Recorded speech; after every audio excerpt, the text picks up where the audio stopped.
ilmu di pagi hari ini. Kita membuka hari dengan sholat subuh, kemudian kita lanjutkan dengan zikir, dan sekarang kita mengisi akal kita, pikiran kita dengan memperdalam pemahaman kita tentang agama. Dan ini sungguh nikmat yang luar biasa, karena ketika akal kita diisi dengan pengetahuan agama, hati kita diisi dengan keimanan, insya Allah akan menjadi pemicu utama untuk anggota tubuh kita mengeluarkan amal soleh atau melakukan kebaikan-kebaikan. Dan ini tentu menjadi jalan kita untuk mendapatkan ridha Allah Ta'ala. Bapak Ibu yang dirahmati Allah, kita lanjutkan ya materi kita. Kalau kemarin terakhir kalau tidak salah kita membahas lebih detail rincian tentang keringanan-keringanan bagi orang yang berpuasa. Dan sebagian pertanyaan saya lihat sudah ada jawabannya di situ. Jadi kalau ada pertanyaan jamaah yang tidak saya jawab, berarti memang sudah saya jelaskan. Oke, hadirin semuanya yang dirahmati Allah, saya lihat ini sudah hadir semuanya, baik yang di Barlimas Cakebres ya, maupun yang di luar Barlimas Cakebres. Ini ada yang dari Tangerang, ada yang dari Jogja, Mas Dwi ya, ada yang dari Atambua, ini biasa Pak Agus, kemudian ada yang dari mana-mana lah, ini saya tidak bisa sebut satu persatu, dari seluruh jamaah semuanya. Baik, kita masuk sekarang pembahasan tentang pembatal-pembatal puasa. Ya. Saya share dulu materinya, dan insya Allah nanti saya kemarin sudah berjanji tapi belum sempat gitu. Nanti materinya saya share sepotong-sepotong gitu supaya tidak terlalu banyak, karena ini nanti totalnya bisa hampir sampai 200 slide ya. Banyak sekali. Jadi insya Allah saya nanti potong-potong lah. Baik, jamaah sekalian dirahmati Allah, kita masih bahas fiqh ar-Ramadhaniyah. Ini bagian yang ke-9 dari bagaimana kita meniti keberkahan Ramadan. Ya, mudah-mudahan masih ingat ya, dari pertama kita berdoa agar dipanjangkan umur kita sampai menjumpai bulan Ramadan dan menjumpai bulan Ramadan dalam keadaan sehat. Dan yang kedua kita memperbanyak puasa di bulan Sya'ban. Kemudian yang ketiga kita banyak beristighfar dan bertobat kepada Allah Ta'ala. Kemudian yang keempat kita banyak memohon doa agar diberi kemudahan dalam hidup, termasuk kemudahan supaya nanti di bulan Ramadan kita menjalankan ibadah dengan penuh rasa syukur dan kemudahan.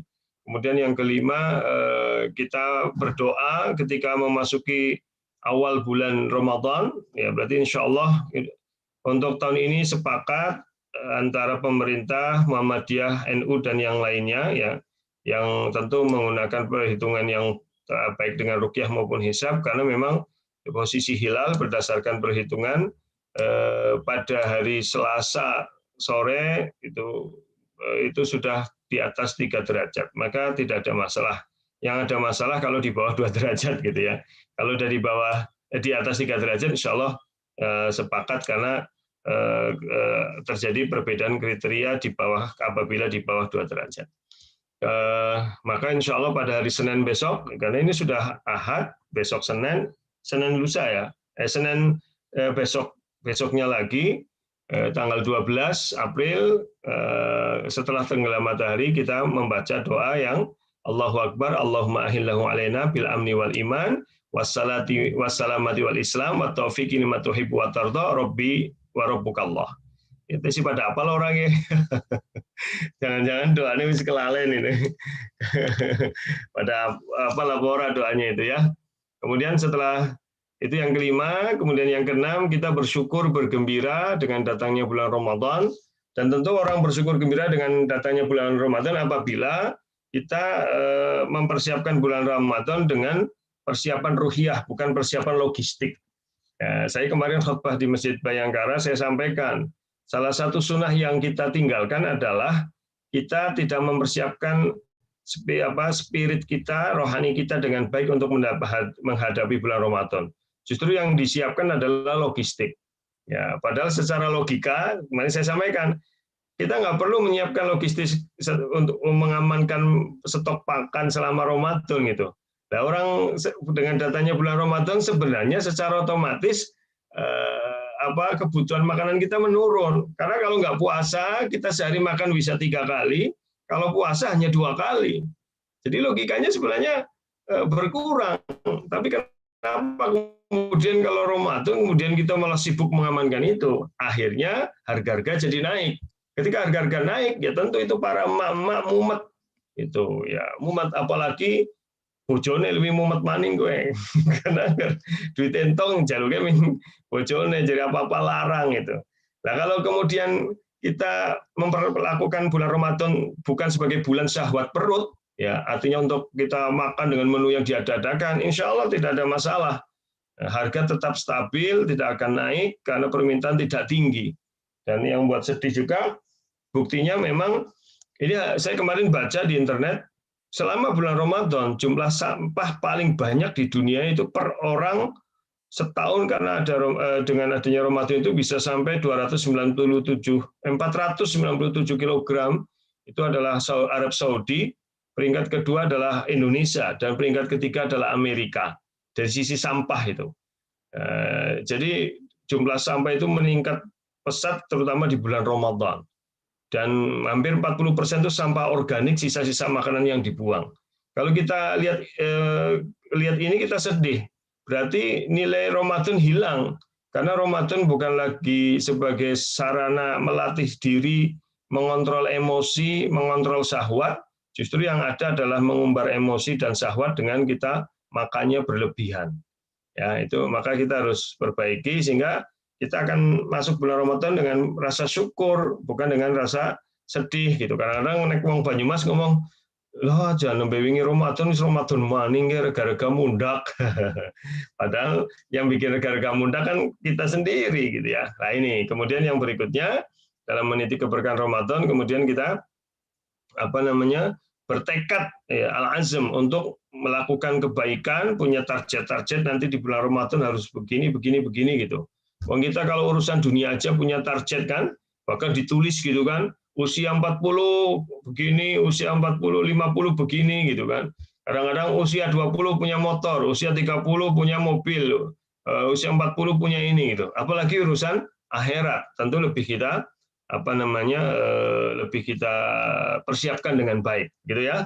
Kemudian yang berikutnya adalah berilmu tentang Ramadan ini, tentang fikih Ramadan. Dan ini yang kita bahas sekarang. Kita masuk sekarang ke pembahasan pembatal puasa. Ya, baik. Mas Fuad, apakah slide saya bisa dilihat dengan baik? Bisa, Ustaz. Sudah terlihat. Ya.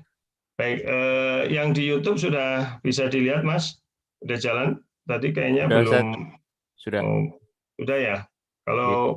Kalau belum berarti punya saya ini yang nggak jalan. Baik, pembatal puasa apa? Kita lihat yang pertama, gini sebelumnya. Bicara pembatal puasa, itu yang disepakati ulama, tidak ada perbedaan di antara ulama adalah 3.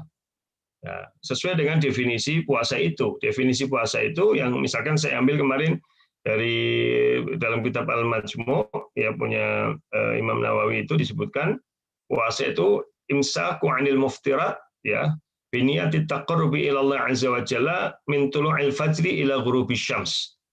Ya, jadi perhatikan yang namanya puasa itu definisinya imsakun 'anil muftirat, menahan dari yang membatalkan ya. Terus ini dalam kurungnya adalah al-aqd wasyurb wal jima', makan, minum dan berhubungan intim. Ya, dengan niat untuk mendekatkan diri kepada Allah dari terbit fajar sampai tenggelam matahari. Maka dari definisi ini jelas 3 hal yang disepakati para ulama membatalkan puasa adalah makan, minum, dan berhubungan intim. 3 hal itu. Itu yang pokok. Para ulama tidak ada perbedaan. Nah, tetapi nanti yang ada khilafiyah adalah di luar itu gitu. Yang sepakat 3 hal ini atau yang berhubungan dengan makan, minum, dan bersetubuh gitu. Nanti yang berhubungan dengan makan, minum tentu infus gitu ya. Infus zat makanan maksudnya, yang menguatkan, itu kan sama aja dengan makan minum, itu juga masuk kategori itu. Atau yang berhubungan dengan berhubungan intim, tentu hal-hal yang berkaitan dengan itu. Nanti bagaimana keluarnya air mani di bulan Ramadan, itu. Bagaimana kemudian beristimta di bulan Ramadan istimta itu ya bersenang-senang lah ya. Mohon maaf ya ini beronani atau masturbasi lah itu bagian dari jima. Nanti kan kita bahas dengan detail insya Allah, gitu ya. Mas Fuad, suara saya juga jelas didengar ya? Jelas Ustaz, Halo? jelas. Ya, baik. Ya, alhamdulillah. Ini udah ada jamaah yang menyampaikan, Pak Ali. Kalau tadi YouTube-nya belum bisa dilihat dengan baik, kalau sekarang insya Allah udah bisa dilihat dengan baik. Baik, sekarang kita masuk yang pertama, pembatal puasa adalah makan dan minum. Makan dan minum ini menjadi pembatal pertama puasa dengan sengaja. Ini sebelumnya saya belum sempat tulis di sini, tapi tolong diperhatikan baik-baik. Segala yang membatalkan puasa itu harus ada 3 hal. Silahkan dicatat, karena saya nggak sempat nulis ini. Boleh dicatat. Segala yang membatalkan puasa harus berkaitan dengan 3 hal. Ya, jadi tolong dicatat karena saya nggak sempat tulis. Yang pertama, berilmu tentangnya atau mengetahui. Ya, jadi misalkan begini, kalau dia tidak mengetahui bahwa fajar sudah masuk, ya, sementara dia masih makan dan dia betul-betul nggak mengetahui itu, ya, maka dan itu tanpa sengaja, maka itu dia tetap sah puasanya. Jadi yang pertama mengetahui tentang itu. Jadi kalau dia tidak tahu, ya dan tidak tahunya itu bukan karena dia menyengaja tidak tahu ya, misalkan dia lampu mati, kemudian semua masjid tidak ada yang azan, kan gitu. Kemudian dia tidak punya jam karena mungkin orang yang sebuah keluarga yang miskin, ya, sehingga kemudian dia tidak tahu kalau sebenarnya sudah masuk waktu fajar dan dia masih sahur, maka karena ketidaktahuan yang tidak disengaja itu dia tidak batal. 1. Kedua adalah sadar dan ingat. Sadar dan ingat. Jadi segala yang membatalkan puasa itu harus dilakukan secara sadar dan ingat. Ingat itu maksudnya tahu. Ini kalau dia tidak sadar atau tidak ingat, ya maka itu tidak membatalkan puasa. Berarti lawan dari tidak ingat kan lupa. Jadi kalau dia misalkan makan minum lupa gitu kan, bisa aja, bisa gitu. Saya juga pernah mengalami itu ya kan, mengalami itu dulu lah. Misalnya karena saya beraktivitas seperti biasa, maka begitu pulang masuk rumah terus ngambil air minum langsung minum gitu. Begitu wis nginum, astagfirullah, aku puasa gitu. Ya udah, tapi udah cukup itu aja sini gelas dintong nasisan. Itu namanya bukan disengaja ya. Itu namanya disengaja. Kemudian yang ketiga adalah menyengaja. Jadi pertama tahu tentang itu, kedua sadar dan ingat, tidak lupa, dan 3 menyengaja. Kalau tidak sengaja berarti tidak membatalkan. Begitu ya. Prinsip 3 itu silahkan bisa dicatat. Ya, yang pertama saya ulangi, ya, yang membatalkan puasa itu berkaitan dengan 3 hal. 1 adalah tahu atau berilmu tentang itu. Yang kedua adalah sadar dan ingat atau tidak lupa. Yang ketiga menyengaja. Jadi kalau tidak sengaja tidak apa-apa. Kalau lupa tidak apa-apa, tetap sah. Kalau ketidaktahuan, ya bukan dengan ketidaktahuan yang disengaja, karena memang benar-benar tidak tahu, maka itu puasanya tetap sah. Begitu ya, mudah-mudahan bisa dipahami, itu prinsipnya. Sekarang kita lanjutkan. Apa yang disebut makan dan minum? Nah, ini penting ini. Yang disebut makan yang minum adalah yang sudah ma'ruf, ya, atau secara umum dikenal masyarakat disebut makan dan minum. Yang ini harus dimasukkan zat makanan ke dalam perut lambung, ya, atau melalui jalan yang lain yang bisa membuat tubuh menjadi bertambah nutrisinya, bertambah gizinya, bertambah kekuatannya, dan dapat menguatkan tubuh atau mengenyangkan. Itu yang disebut makan dan minum.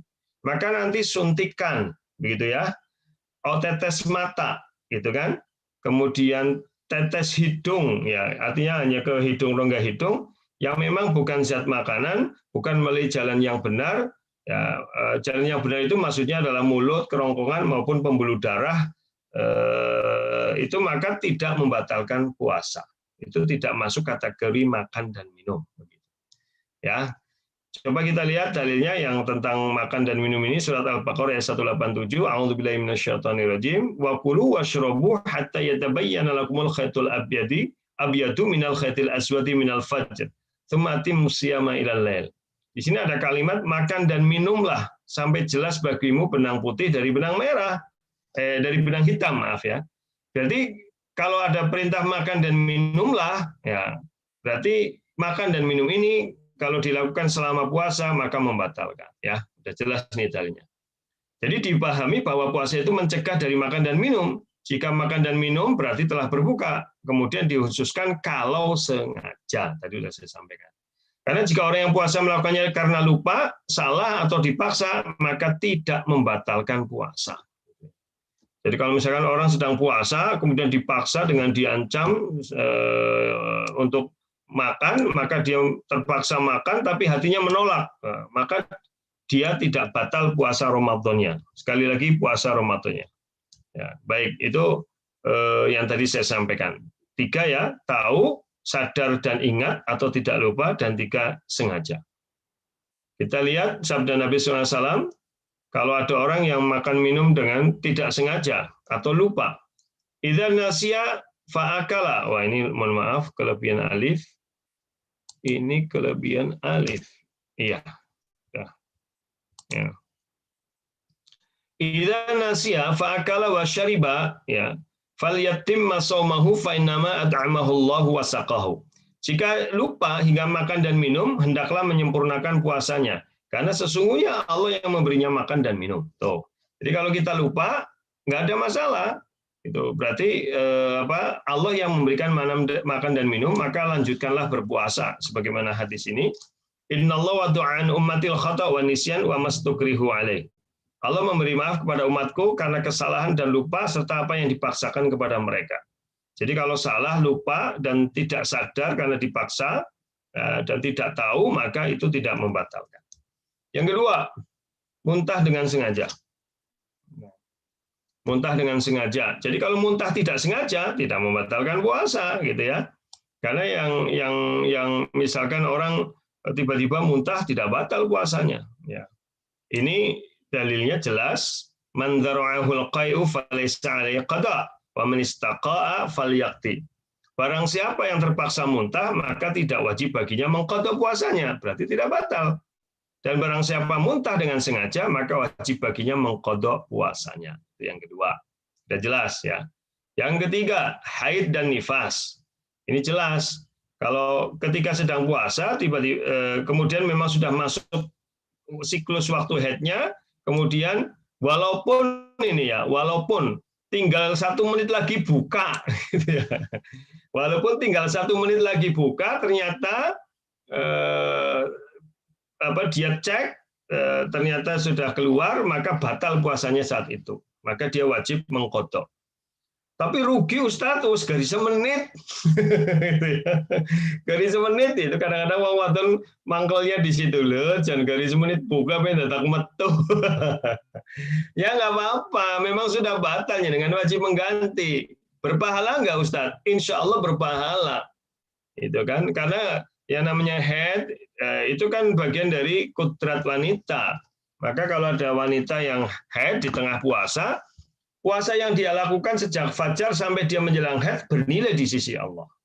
Jadi nggak usah khawatir ibu-ibu. Lonyungnya mubah ya ora. Pada panjenengan lagi sholat jamaah, wis tahiyat akhir kebelet ngentut, nah, gitu kan? Lah imamnya ora salam-salam, jenengan nganti miring-miring kayak ternyata begitu apa namanya? Terus ditahan-tahan, akhirnya orang tahan ngentut. Begitu jenengan mentudut, imamnya assalamualaikum gitu ya. Yang jenengan batal sholatnya gitu. Jangan rugi teman Ustaz, wong gari orang anak rugi, jenengan tetap wudu lagi, ngulangi sholatnya, ya gitu ya. Tapi insya Allah sholat jenengan tadi juga bernilai pahala di sisi Allah Taala gitu. Jadi jangan khawatir ya. Kadang-kadang malah anak sing salam disit itu. Jadi salam disit nyumplet ngentut kok, suwen.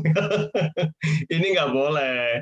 Artinya ya itu boleh, tetapi jadi nggak bernilai sholat jamaah karena dia mufarokoh, dia berpisah dengan imamnya. Gitu. Makanya jenengan kalau kemudian pengen berhadas, mohon maaf ya, kentut, walaupun tinggal begitu selesai, begitu keluar dut gitu misalnya atau bes gitu ya, kemudian imam salam, ya sudah nggak apa-apa, jenengan harus mengulang wudhunya, sholat lagi gitu kan, dan itu berpahala. Dan nanti jenengan setelah itu sholat sendirian bernilai sholat jamaah, insya Allah begitu. Jadi nggak usah khawatir tentang itu.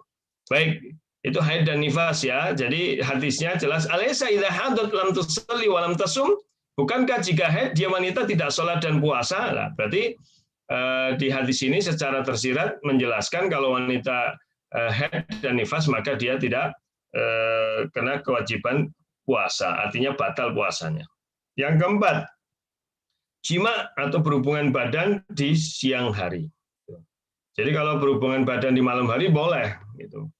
Memang pada zaman Nabi dulu ada keraguan, para sahabat mengira malam pun tidak boleh, padahal boleh gitu ya. Kalau malam boleh. Yang tidak boleh itu saat dia berpuasa di siang harinya. Maksudnya bukan siang hari ya, tetapi dari pagi sampai buka, maksudnya begitu. Nanti siang hari dikira awan tok, esok oli, sore oli.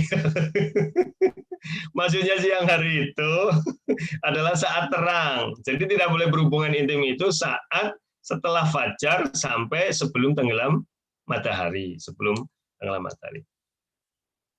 Jima berhubungan di siang hari syaratnya dua. Satu, yang melakukan adalah orang yang dikenai kewajiban untuk berpuasa.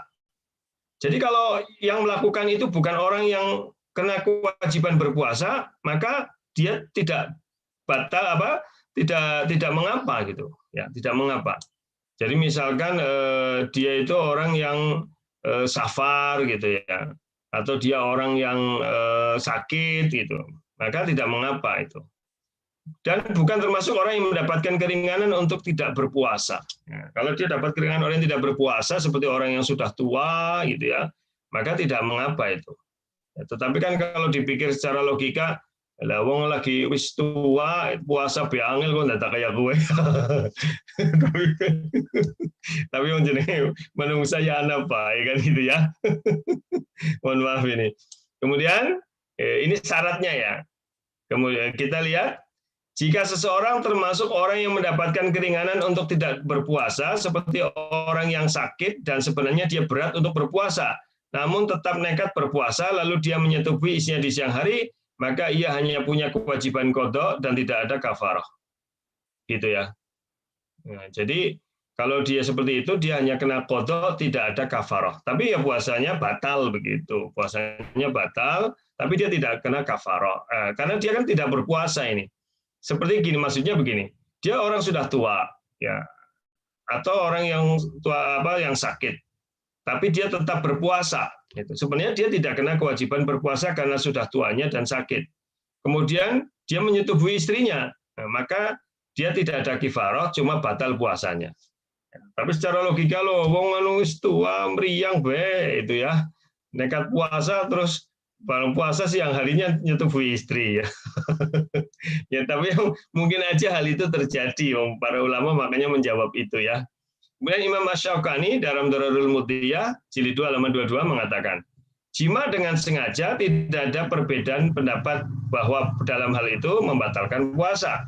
Adapun jika jima tersebut karena lupa, maka sebagian ahli ilmu menganggapnya sama dengan orang yang makan dan minum tidak sengaja. Ya, jadi kalau betul-betul lupa kemudian dia berhubungan intim, ya setelah selesai ya Allah lagi puasa gitu ya, maka puasanya tetap lanjut. Tapi apakah itu mungkin terjadi? Ya mungkin saja terjadi gitu. Tapi kan masa lupa loro-lorone ya gitu. Misalnya yang lupa laki-laki kan yang istri ingat gitu kan ya. Sebenarnya ini mungkin tidak terjadi lah insya Allah. Masa loro-lorone sing lanang lupa, sing wadon lupa terus berhubungan intim. Ini ya aneh.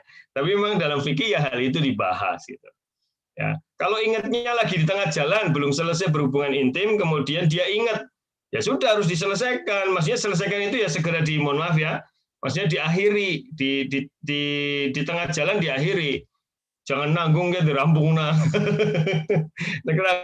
Nanggung dirampungna ya batal kena kifarot gitu ya. Karena dia berarti dengan sengaja melakukan itu. Sebagaimana tadi orang lagi minum, di tengah minumnya dia ingat kalau lagi puasa, maka harus dihentikan itu.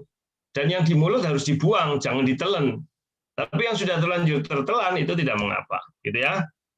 Lanjutannya, ya Ibnu Qayyim al-Jauzi dalam Zadul Ma'ad jilid 2 halaman 66 beliau mengatakan, Al-Qur'an menunjukkan bahwa jima berhubungan badan membatalkan puasa seperti halnya makan dan minum. Tidak ada perbedaan akan hal ini. Dalilnya, fal'ana basyiruhunna wabtaghu ma kataballah. Maka sekarang campurilah mereka dan carilah apa yang ditetapkan Allah untuk kalian. Dengan ada ayat ini, sekarang campurilah mereka. Maksudnya sekarang campurilah mereka adalah di waktu malam. Ya, di waktu bukan sedang puasa, berarti antara maghrib sampai sebelum terbit fajar. Maka itu boleh. Berarti kebalikannya, ya, sebelum maghrib dan sesudah terbit fajar, maka tidak boleh. Ya, artinya membatalkan. Gitu ya. Apa ini maksud jima? Jima yang dimaksud adalah secara off disebut jima walaupun tidak keluar mani. Nah, itu. Jadi yang secara off itu secara disepakati bahwa itu jima. Memang kalau dalam pembahasan fikih sampai mendalam, mohon maaf saya tidak bermaksud jorok ya, mohon maaf sekali, tetapi jelas itu. Kalau dia hanya bercumbu, berciuman itu, maka itu belum dikatakan jima. Gitu nggih? Mohon sekali nggih, mohon maaf itu. Kalau barang baru sekedar menyentuh kemaluan dan tidak keluar air mani, itu belum dikatakan jima. Mohon maaf nggih. Tapi kalau sudah terjadi penetrasi, ini mohon maaf kali ini fikih ya harus jelas gitu ya. Mohon maaf saya tidak bermaksud jorok, saru, mohon maaf karena harus jelas itu. Mohon maaf ini yang jomblo jangan senyum-senyum ya, mohon maaf ini. Nanti yang jomblo senyum-senyum. Jadi memang harus detail. Kalau mohon maaf nih, kalau kemudian dia itu hanya menyentuh, tidak sampai keluar air mani, ya maka itu belum dikatakan berjima.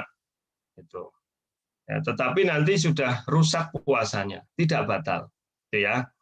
Kalau kemudian sekedar menyentuh alat kelamin, baik diri alat kelaminnya sendiri maupun kelamin orang lain dalam pengertian istri atau suaminya, ya, dan kemudian tidak terjadi penetrasi tapi keluar air mani, maka itu batal puasanya. Nah, itu kondisinya. Perhatikan nggih, itu sudah dikatakan berjima karena sudah keluar air mani. Atau ya, kondisi yang ketiga, ketika terjadi penetrasi, ya, sekalipun tidak keluar air mani, ya, terjadi penetrasi, ya, tapi tidak keluar air mani, itu pun sudah disebut berjima dan batal puasanya. Jelas ya? Nah, kalau ada yang nanya, ini karena di fikih dibahas detail Pak Bu, nun sewu man. Lah batasnya apa penetrasinya sepira itu. Nek orang penuh separuh tok kepriwe itu ya. Itu sudah dikatakan itu sudah dikatakan berhubungan intim, maka dia batal puasanya. Memang kalau dalam pembahasan sampai ada yang mengatakan batasnya ya sebatas mohon maaf sekali kepala kelamin laki-laki atau helmnya. Jadi kalau batas sudah masuk helmnya maka itu sudah dikatakan dan masuknya sampai ke labia minora, bukan di labia mayora saja, di bibir dalam dari kemaluan wanita, maka itu sudah dikatakan penetrasi dan dikatakan berjima. Gitu. Tapi kalau baru di pintunya tok, ya baru kulo nuwun, gitu, maka itu belum dikatakan berjima. Kalau baru di pintunya tok kulo nuwun, kemudian tidak dilanjutkan, maka itu belum dikatakan berjima. Ya gitu ya, mohon maaf sekali. Dan kondisi yang keempat, ini nggak sempat saya tulis, adalah berjima terjadi penetrasi sampai keluar air mani. Itu otomatis sudah dikatakan berjima. Jadi kondisinya 4 ya Bapak Ibu ya. Ya, kondisinya keempat. Jadi yang disebut berjima itu ada 4 kemungkinan. Yang pertama saya ulangi ya, mudah-mudahan masih ingat tadi. Ya. Apabila kemudian sekedar menyentuh kelamin masing-masing tapi tidak keluar mani. Ya, maka itu tidak batal puasanya karena tidak disebut berhubungan intim. Ya. Yang kedua, apabila menyentuh kemaluan masing-masing atau menyentuh kemaluan pasangannya dan kemudian sampai keluar air mani walaupun tidak terjadi penetrasi, maka itu membatalkan puasa. Gitu ya. Kemudian yang ketiga, apabila terjadi penetrasi tidak keluar air mani, itu sudah dikatakan berhubungan intim dan batal puasanya. Yang keempat, apabila terjadi penetrasi dan keluar air mani, maka itu jelas sudah batal puasanya. Ya, jadi Itu mohon maaf sekali ya, saya harus jelaskan detail supaya supaya jelas ya. Jadi itu yang disebut dengan berhubungan intim, yaitu yang dipahami secara off bahwa itu adalah berhubungan intim. Ya, bisa dipahami ya Bapak Ibu ya? Kalau paham mantuk? Halo? Ya mantuk gitu. Alhamdulillah. Sing kaki-kaki karo ini urusan mantuk ya. Kayaknya wis kelalen. Kayaknya wis kelalen gitu. Ini, mohon maaf ini. Baik, kemudian berikutnya. Kalau sudah terjadi begitu bagaimana? Wajib baginya mengqadha dan kafarah. Jadi dua. Ya dia mengqadha, ya, mengqadha berarti satu hari itu harus diganti di hari lain plus kafarah. Kafarah itu penutupnya karena dia berhubungan intim dengan sengaja, dia tahu ya, kedua dia sadar dan ingat tidak lupa, dan ketika dia sengaja melakukan itu. Paham ya? Nah, maka otomatis itu terkena qadha dan kafarah. Kafarahnya apa?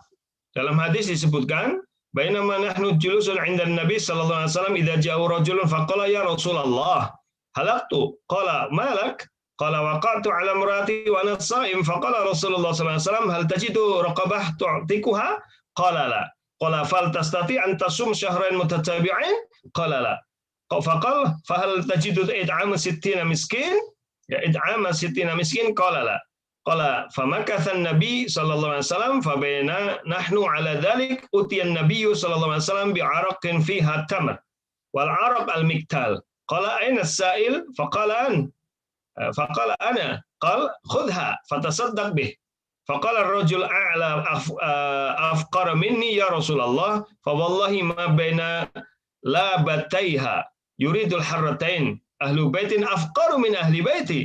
Fadhahikan Nabi sallallahu alaihi wasallam hatta badat an yabuhu tsumma qala at'imhu ahlak. Nah, perhatikan yang warna kuning terjemahnya, yang warna kuning. Suatu hari kami duduk di dekat Nabi SAW, kemudian datanglah seorang pria menghadap beliau. Lalu pria tersebut mengatakan, "Ya Rasulullah, celaka aku." Nabi SAW berkata, "Apa yang terjadi padamu?" Dia tadi menjawab, "Aku telah menyetubuhi istri padahal aku sedang puasa." Kemudian Rasulullah SAW bertanya, "Apakah engkau memiliki seorang budak yang dapat engkau merdekakan?" Pria tadi menjawab, "Tidak." Jadi pertama, ini urutan ya. Jadi kafarat dari berhubungan intim dengan sengaja di siang hari bulan Ramadan, dengan sengaja, sadar, tidak dipaksa, gitu ya, tidak lupa, dan dia tahu itu. Yang pertama, memerdekakan budak. Tentu zaman sekarang nggak ada. Kalau tidak bisa, yang kedua kata Nabi, kok bisa puasa 2 bulan berturut-turut nggak? Itu. Berarti yang kedua, puasa 2 bulan berturut-turut. Nah, ternyata orang tadi mengatakan, saya tidak bisa. Kemudian yang ketiga, memberi makan kepada 60 fakir miskin. Pria tadi juga menjawab, tidak bisa. Nah, ini kasus ya, karena dia orang miskin. Maka Nabi bingung, Nabi itu diam sebentar, para sahabat juga diam. Ternyata kemudian ada orang datang ngasih hadiah pada Rasulullah sekeranjang kurma. Maka Rasulullah berikan sekeranjang kurma itu pada orang tadi. Ya, kemudian Rasulullah mengatakan, sedekahkan ini sebagai penebus kifarat puasamu. Tapi orang itu mengatakan, ya Nabi, lihat ini. Apakah aku berikan pada orang yang lebih miskin dariku, wahai Rasulullah? Demi Allah, tidak ada yang lebih miskin di ujung timur hingga ujung barat kota Madinah dari keluargaku. Maka Nabi tertawa, ya sampai kelihatan gigi taringnya, jadi tertawanya lebar. Maka kemudian Nabi mengatakan, ya udah, berikan itu untuk keluargamu sendiri. Jadi luar biasa ya.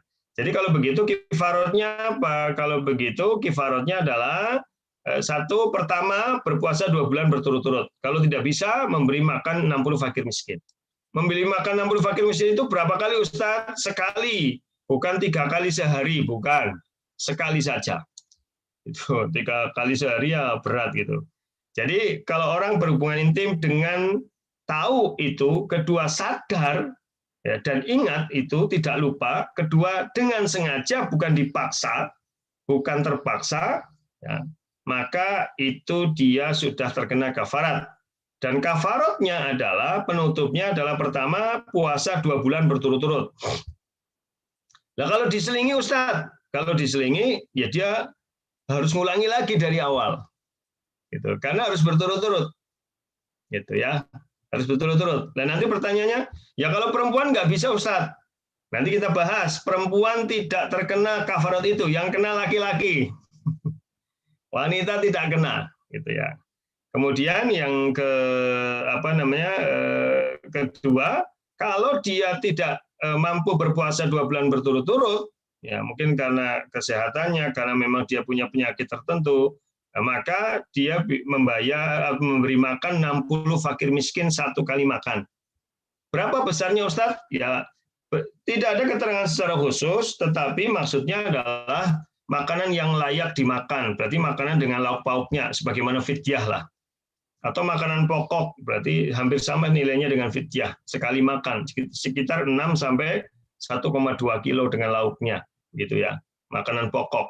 Ya, kalau paling lebih aman ya sudah, pesenin nasi pok, lengkap dengan lauknya, 60 bagi ke fakir miskin, itu udah sah. Gitu ya, gitu. Tapi harus ini bukan pilihan. Bukan pilihan. Lalu langsung memberi makan 60 fakir miskin, bukan. Tapi puasa dulu 2 bulan berturut-turut. Kalau memang tidak mampu, memang diperkirakan dia tidak mampu, baru dia memberi makan fakir miskin 60 orang. Baik, jelas ya. Kemudian pertanyaan berikutnya, siapa yang terkena kafarah?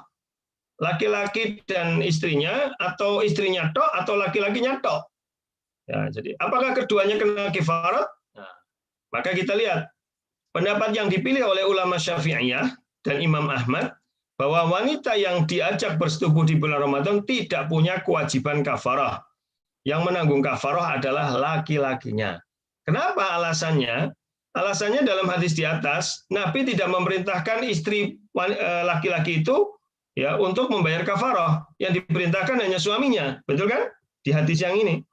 Di hadis yang ini kan Rasulullah yang memerintahkan laki-laki tadi saja, tidak istrinya. Kalau memang diperintahkan istrinya, pasti ada kalimat istrimu juga, gitu kan. Hal ini menunjukkan bahwa seandainya wanita memiliki kewajiban kafarah, maka Nabi tentu akan mewajibkannya dan tidak mendiamkannya. Hadis tadi hanya menyuruh pihak laki-lakinya saja. Selain itu, kafarah adalah hak harta. Oleh karena itu, kafarah dibebankan pada laki-laki sebagaimana mahar. Itu dalam Mausu'ah Fiqhiyah, jilid 2, halaman 9957, dan Sahih Fiqih Sunnah, jilid 2, halaman 108. Begitu. Dan ini memang secara umum biasanya kalau dalam keluarga kan yang minta hubungan suami istri kan laki-laki, yang ngajak laki-laki. Dan istri adalah pihak yang diajak. Tentu istri yang baik ketika diajak suaminya di bulan siang bulan Ramadan, tentu dia bisa mengingatkannya. Ya, sudah bisa mengingatkannya. Ini lagi puasa lah, engkau sore baik sih ngapa, sabar sidik lah Pak, tenang baik, engkau mengi. Areping pirayuh, misalkan begitu. Mohon maaf itu ya. Baik. Ya, jadi itu sudah jelas saya kira. Memang ada khilafiyah, ada yang mengatakan pendapatnya dua-duanya. Tetapi kalau dua-duanya wanita kan tidak mungkin puasa 2 bulan berturut-turut karena dia ada haidnya. Ya, maka kita pilih pendapatnya ulama Syafi'iyah dan Imam Ahmad bahwa yang terkena kafaratnya hanya laki-lakinya saja. Berikutnya, bagaimana hukum berhubungan intim bagi musafir ketika siang Ramadan? Jadi seorang musafir ya berhubungan intim di siang bulan Ramadan. Baik dia itu sedang berpuasa ataupun tidak. Kan sudah kita bahas. Musafir itu kan pilihan, dia boleh puasa, boleh tidak, begitu ya? Ya, baik terasa berat ataupun tidak. Kemarin sudah kita bahas. Sudah kita bahas musafir ada 3 keadaan. Masih ingat ya? Ya, apabila dia sedang safar dan memang tidak berat untuk berpuasa, maka dia boleh pilihan, boleh puasa, boleh tidak, tapi lebih baik puasa, kan gitu. Kemudian kondisi kedua, bila dia sedang safar kondisinya sulit, ya, maka kondisi sulit ini itu dia lebih baik tidak puasa, begitu kan? Tapi kalau dia tetap berpuasa ya boleh saja. Ya. Yang ketiga, bila kondisinya sangat sulit dan disepakati secara umum kondisinya sangat sulit. Kalau dia memaksa bisa jadi sakit, bisa menjadi meninggal, maka tidak boleh puasa. Bukan sekedar lebih baik, maka tidak boleh baginya puasa. Itu keadaannya. Nah kalau ini berarti pada 2 keadaan. 2 keadaan berarti ketika musafir itu dalam keadaan yang tidak berat, ya sehingga dia memilih antara berpuasa atau tidak, atau musafir dalam keadaan berat tapi dia tetap berpuasa.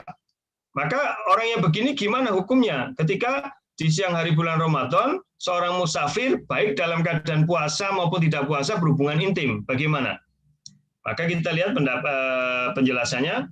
Musafir itu kan termasuk orang yang mendapatkan keringanan boleh tidak puasa, gitu kan? Musafir kan memilih. Sebagaimana surat Al-Baqarah ayat 185, wa man kana maridan aw ala safarin fa iddatu min ayyamin ukhra. Barang siapa sakit atau dalam perjalanan maka bisa diganti hari yang lain. Dengan ada kalimat orang yang dalam perjalanan bisa diganti hari yang lain, itu berarti dia boleh tidak puasa, gitu ya. Bukan harus tidak puasa, tapi boleh. Kemarin sudah kita bahas.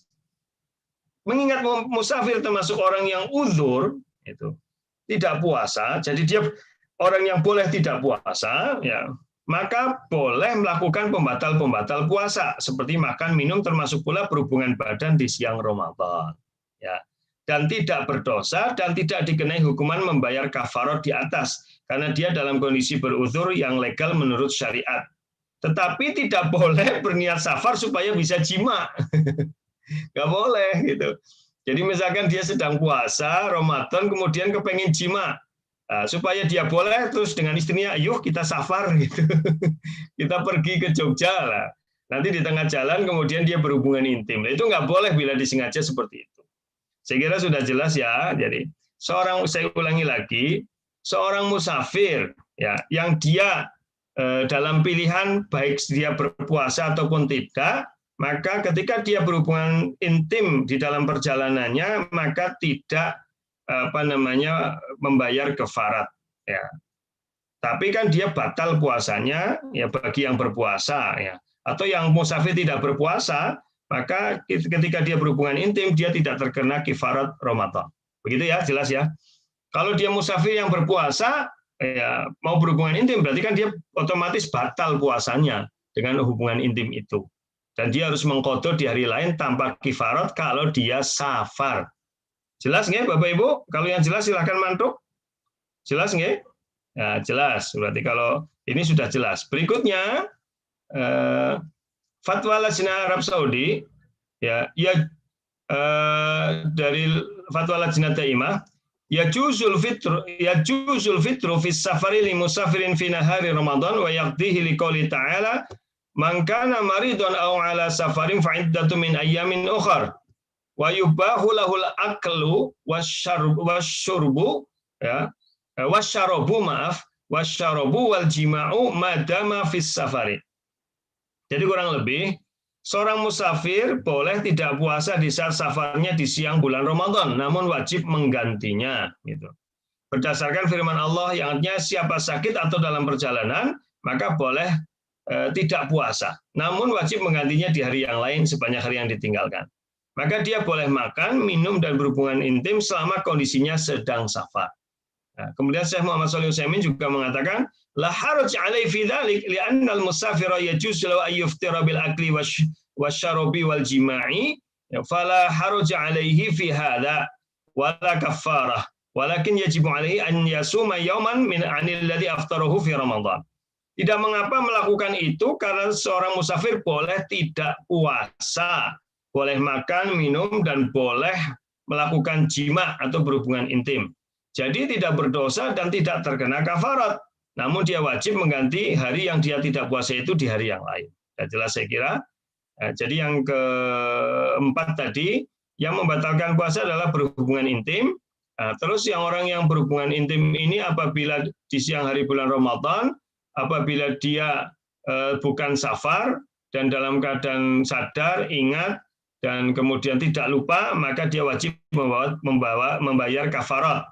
Jadi dia mengqadha satu hari itu plus kafarat, yaitu puasa 2 bulan berturut-turut atau memberi makan 60 fakir miskin. Adapun bagi seorang musafir, apabila dia di tengah dalam sedang safar, dia berhubungan intim, baik dia kondisi puasa maupun tidak puasa, maka dia tidak membayar, tidak terkena kafarat. Tetapi dia cukup menggantinya di hari yang lain. Begitu ya. Kemudian yang kelima, yang membatalkan puasa apa? Keluar air mani karena berjumbu. Ya, tadi sudah saya sampaikan. Jadi kalau tadi kan kalau seorang kemudian saling berjumbu atau memegang kemaluan masing-masing maupun kemaluan pasangannya dan keluar mani, walaupun tidak terjadi penetrasi, maka itu termasuk yang membatalkan puasa.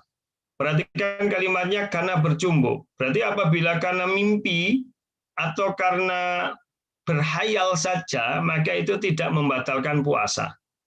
Nah, jadi misalkan dia lagi berpuasa, tiba-tiba pikirannya melayang kemana, yang kemudian berpikiran erotis sampai kemudian dia keluar air maninya, maka itu tidak membatalkan. Ya, karena asal tidak ada gerakan apa-apa ya. Jadi hanya berhayal tok gitu.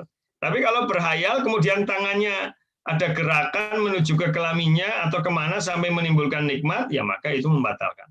Masya Allah, ini Pak Mujamil di Lumbir sambil sepedaan, sambil ngaji. Hati-hati Pak, selamat sehat Pak Mujamil di KUA Lumbir. Ini ngaji sambil pit-pitan, Masya Allah. Hati-hati Pak Mujamil, hati-hati nggih.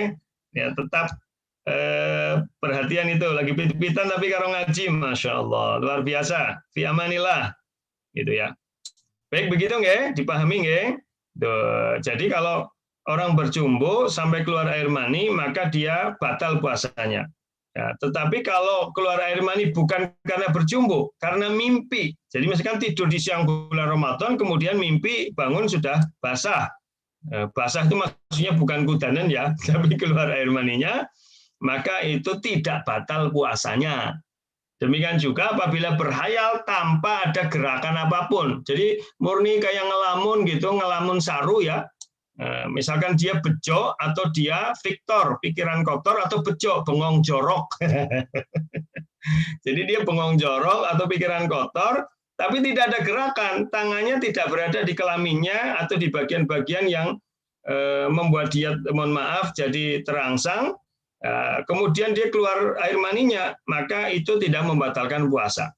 Tapi kalau dia berhayal, kemudian tangannya bergerak ke kelaminnya atau ke bagian tubuhnya yang membuat dia nikmat, kemudian setelah itu keluar air mani, maka itu batal puasanya. Jelas ya? Baik, kita lanjutkan. Dalilnya apa? Gitu. Jadi yang dimaksud dengan bercumbu atau mubasyarah adalah dengan bersentuhan seperti ciuman tanpa ada pembatas, atau bisa pula dengan mengeluarkan mani lewat tangan atau onani. Gitu. Maka dijelaskan di sini dalam hadis Bukhari, yata'u ta'amahu wa syarabahu wa syahwatahu min ajri. Orang yang berpuasa itu meninggalkan makanan, minuman, dan syahwatnya karena diriku.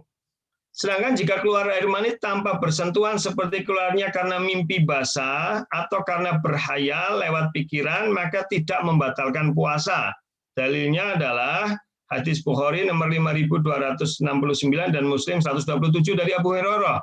Innallaha tajawaza an ummati ma hadatsat bi anfusaha ma lam ta'mal au tatakallam, gitu ya. Sesungguhnya Allah memaafkan umatku pada apa yang terbayang dalam hati mereka, ya. Berarti ini hadatsat anfusuha, mungkin bukan anfusaha ya. Selama tidak melakukan ataupun mengungkapkan. Jadi kalau baru dalam pikiran, baru dalam hayalan, tidak ada melakukan atau mengungkapkan. Jadi melakukan itu tadi saya sampaikan, tangannya bergerak menuju bagian tubuh yang bisa terasa nikmat, sampai keluar air mani, ya. Maka itu, kalau tidak seperti itu, maka tidak batal puasanya. Jelas nggih Bapak Ibu nggih? Kalau jelas nggih? Jadi kalau keluar mani karena bercumbu, ya, bercumbu itu masing-masing bisa kissing, bisa petting, bisa apa lagi? Jadi kalau terjadi kissing, petting, ya, kissing itu maksudnya adalah berciuman, petting itu saling meraba, ya, saling apa namanya bersentuhan, tapi kemudian keluar mani, maka itu batal, gitu ya. Nah, kalau kemudian berciuman, bersentuhan, tapi tidak keluar mani, itu tidak batal puasanya, gitu ya. Jadi itu, ataupun bermimpi tidak batal, ataupun berhayal lewat pikiran, selagi tidak ada gerakan apa-apa, maka tidak batal. Saya cek lagi, bisa dipahami nggih Bapak Ibu nggih, nun sewu? Bisa dipahami? Ya, baik, makasih. Kemudian berikutnya, Muhammad Al-Hisni rahimahullah mengatakan, ini dalam Kifayatul Akhyar halaman 251. Ini terjemahnya saja ya. Termasuk pembatal jika mengeluarkan air mani baik dengan cara yang haram seperti mengeluarkan mani dengan tangan sendiri onani atau masturbasi, atau melakukan cara yang tidak haram seperti onani lewat tangan istri atau budaknya itu. Jadi kalau onaninya lewat tangan istrinya, ya dioral sama istrinya misalkan ya dengan tangannya, ya, atau dengan mohon maaf dengan mulutnya, maka itu kan cara yang halal, boleh kan, karena dengan istrinya. Nah, maka kalau tidak keluar mani, maka itu tidak membatalkan puasa. Ya. Tapi kalau keluar mani itu membatalkan puasa. Ya, jika ini dalilnya menurut dia logikanya, jika jima saat puasa diharamkan dan membuat puasa batal walau tanpa keluar mani, apalagi keluar mani walaupun tidak melakukan hubungan intim secara langsung, artinya penetrasi. Juga beliau menambahkan bahwa keluarnya mani dengan berpikir atau karena ihtilam mimpi basah tidak termasuk pembatal puasa. Para ulama tidak berselisih dalam hal ini, bahkan ada yang mengatakan sebagai ijma. Itu menurut Muhammad Al-Isni rahimahullah. Yang keenam, berniat membatalkan puasa. Nah ini, berniat membatalkan apa? Puasa. Jadi kalau ada orang yang berniat dia mau membatalkan puasa, maka otomatis puasanya batal walaupun dia belum makan minum. Jadi jika seorang berniat membatalkan puasa sedang dia dalam keadaan puasa, ya, jika telah bertekad pula dengan sengaja untuk membatalkan puasa dan dalam keadaan ingat sedang puasa, maka puasanya batal walaupun ketika itu dia tidak makan minum. Jadi ada seorang sedang puasa, misalkan jam 11 siang, kemudian dia bertekad nyong batal lah, nyong harus buka gitu kan. Walaupun dia tidak makan minum, tapi dalam hatinya sudah meniatkan itu, ya, maka itu sudah batal. Karena dulu pernah saya sampaikan, ya, ibadah itu terkait dengan 4 hal: niat, kaifiat, saat, tempat. Ingat-ingat itu. Ya, pertemuan lalu sudah saya sampaikan. Itu namanya 4 ibadah berkaitan dengan 4 hal: niat, kaifiat, tata cara, saat, tempat. Itu berkaitan. Nah, jadi ibadah apapun berkaitan dengan niat, kaifiat, tata cara, saat, waktu, tempat. Itu 4 hal. Jadi bila berkaitan dengan itu, maka itu bisa membatalkan. Masya Allah, ini Pak Ahmad Priyo Susetyo lagi nyetir. Hati-hati Pak Priyo. Sambil ngaji, sambil nyetir. Fokus ke jalan, nggih. Fi amanillah. Pak Priyo ini notaris kita, notaris di Ma'had Fastabiqul Khairat. Beliau lagi perjalanan. Hati-hati Pak Priyo. Ya, di jalan itu. Baik. Kemudian yang berikutnya, Nabi SAW bersabda, wa inna malikul imri'in manawa. Itu. Karena dalilnya setiap orang hanyalah mendapatkan apa yang dia niatkan. Ibnu Hazm rahimahullah pernah mengatakan dalam kitab Muhalla, barang siapa, ini salah nih, bukan muhalla tapi muhalla. Nah, ini nanti salah nih. Jadi yang double, yang tasdid itu L-nya. Muhalla, bukan muhalla. Salah. Oke. Jadi beliau mengatakan barang siapa berniat membatalkan puasa sedang dia dalam keadaan puasa, maka puasanya batal, sudah jelas. Nah, ketika puasa batal dalam kondisi ini, maka dia harus mengqadha puasanya di hari lain. Jadi termasuk membatalkan puasa, berniat membatalkan puasa. Dalam hatinya bertekad membatalkan puasa, maka sudah batal puasanya walaupun belum makan, minum, dan melakukan hal yang lainnya. Karena apa? Karena niat bagian dari ibadah itu. Saya ulangi, niat, kaifiat, saat, tempat. Oke. Niat, kaifiat, saat, tempat. Berikutnya, yang keberapa? 11. Maaf. Nah, ini sudah selesai berarti. Itulah 6 pembatal puasa. Berikutnya, hal-hal yang diperbolehkan ketika puasa. Nah, kita lanjut nih, karena waktunya, karena masih banyak bahasan kita. Jadi saya ulangi, yang membatalkan puasa ada 6 ya. Itu. Baik, Mas Fuad. Halo Mas Fuad. Mas Fuad. Baik Ustaz. Mas Fuad. Ini coba di antara jamaah yang ingat 6 itu dikasih hadiah. Masih banyak hadiahnya, Mas? Hadiahnya masih banyak Ustaz, terutama souvenirnya. Souvenirnya masih ada dari Purbasari Air Mancur, Mas. Dari Pak Haji Sarimun ada souvenir dan ada tiket masuk ke dalamnya ya. Masih tiketnya masih ada, Mas? Masih. Ya, nanti kalau yang bisa menjawab benar dapat tiket masuk ke Purbasari Air Mas sebanyak keluarganya. Insya Allah. Kalau keluarganya di rumah ada 5 dan 6, ya kita kasih 5 atau 6. Silakan di antara jamaah yang bisa menyebutkan 6 yang membatalkan puasa. Yang tadi kita bahas, apa saja? Silakan raise hand, angkat tangan, atau dipencet. Oh, Ibu Suparti, Ya, Mas. silakan Ibu Suparti. Diaktifkan kameranya, ya. Silakan, Bu. Assalamualaikum warahmatullahi wabarakatuh. Waalaikumsalam warahmatullahi wabarakatuh. yang membatalkan puasa diantaranya 1 makan dan minum dengan sengaja, Terus? 2 muntah dengan sengaja, Ya, terus? 3 haid atau dan nifas, Ya, itu 3. Terus? 4 jima, 4 apa? jima, Ya, terus 6? 5 keluar mani, 5 keluar mani. Ya, keluar mani karena apa? Enggak, jangan keluar mani tok, Bu. Keluar mani karena apa? Karena bercumbu. Baik. Terus yang ke-6? Berniat membatalkan puasa. Walaupun Masya tidak Allah, makan dan minum. Barakallah Bu Parti.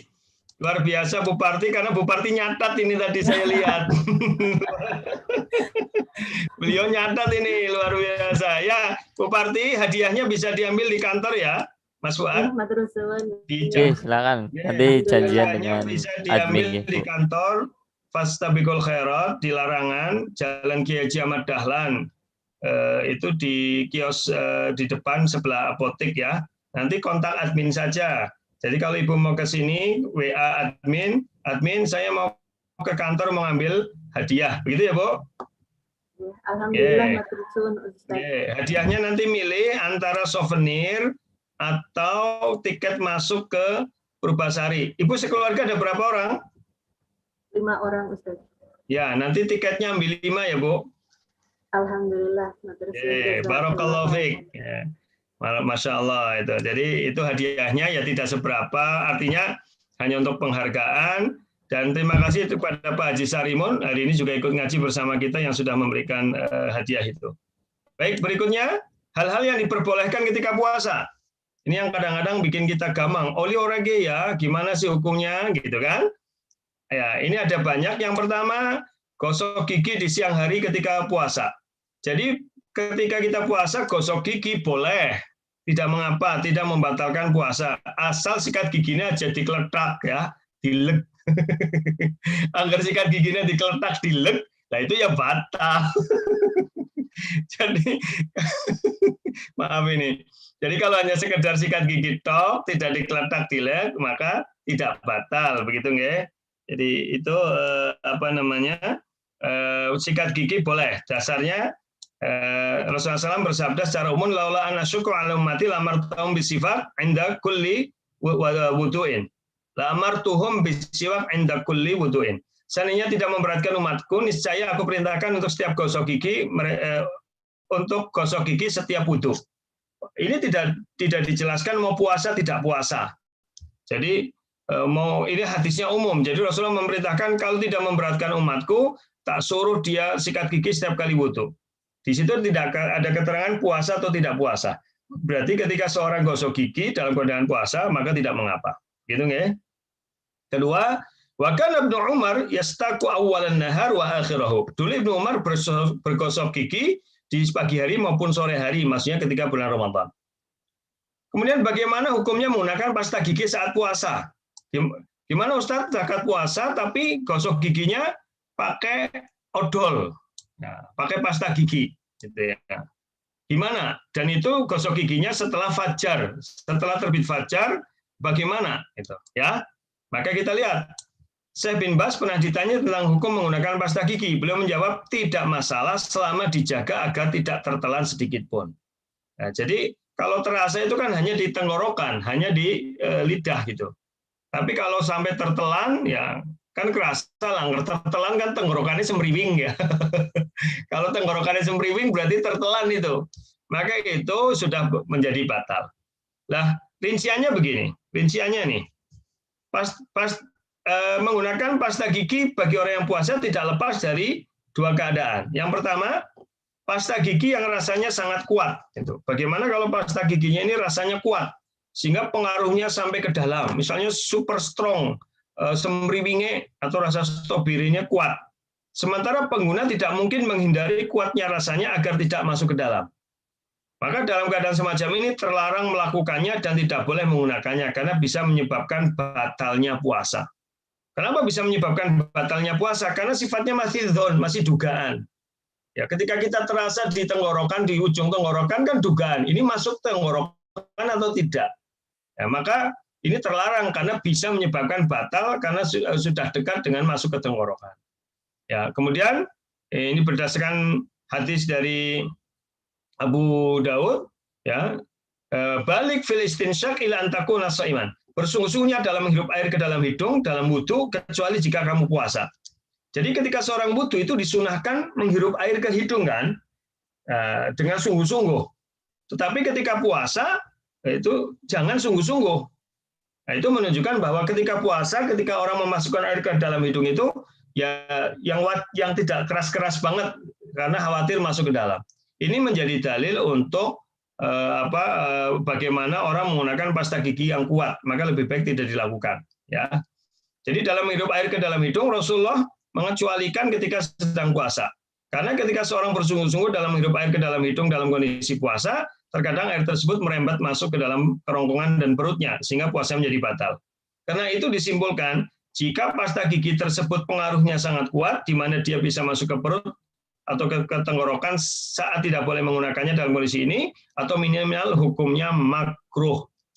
Jadi walaupun tidak sampai haram, hukumnya makruh.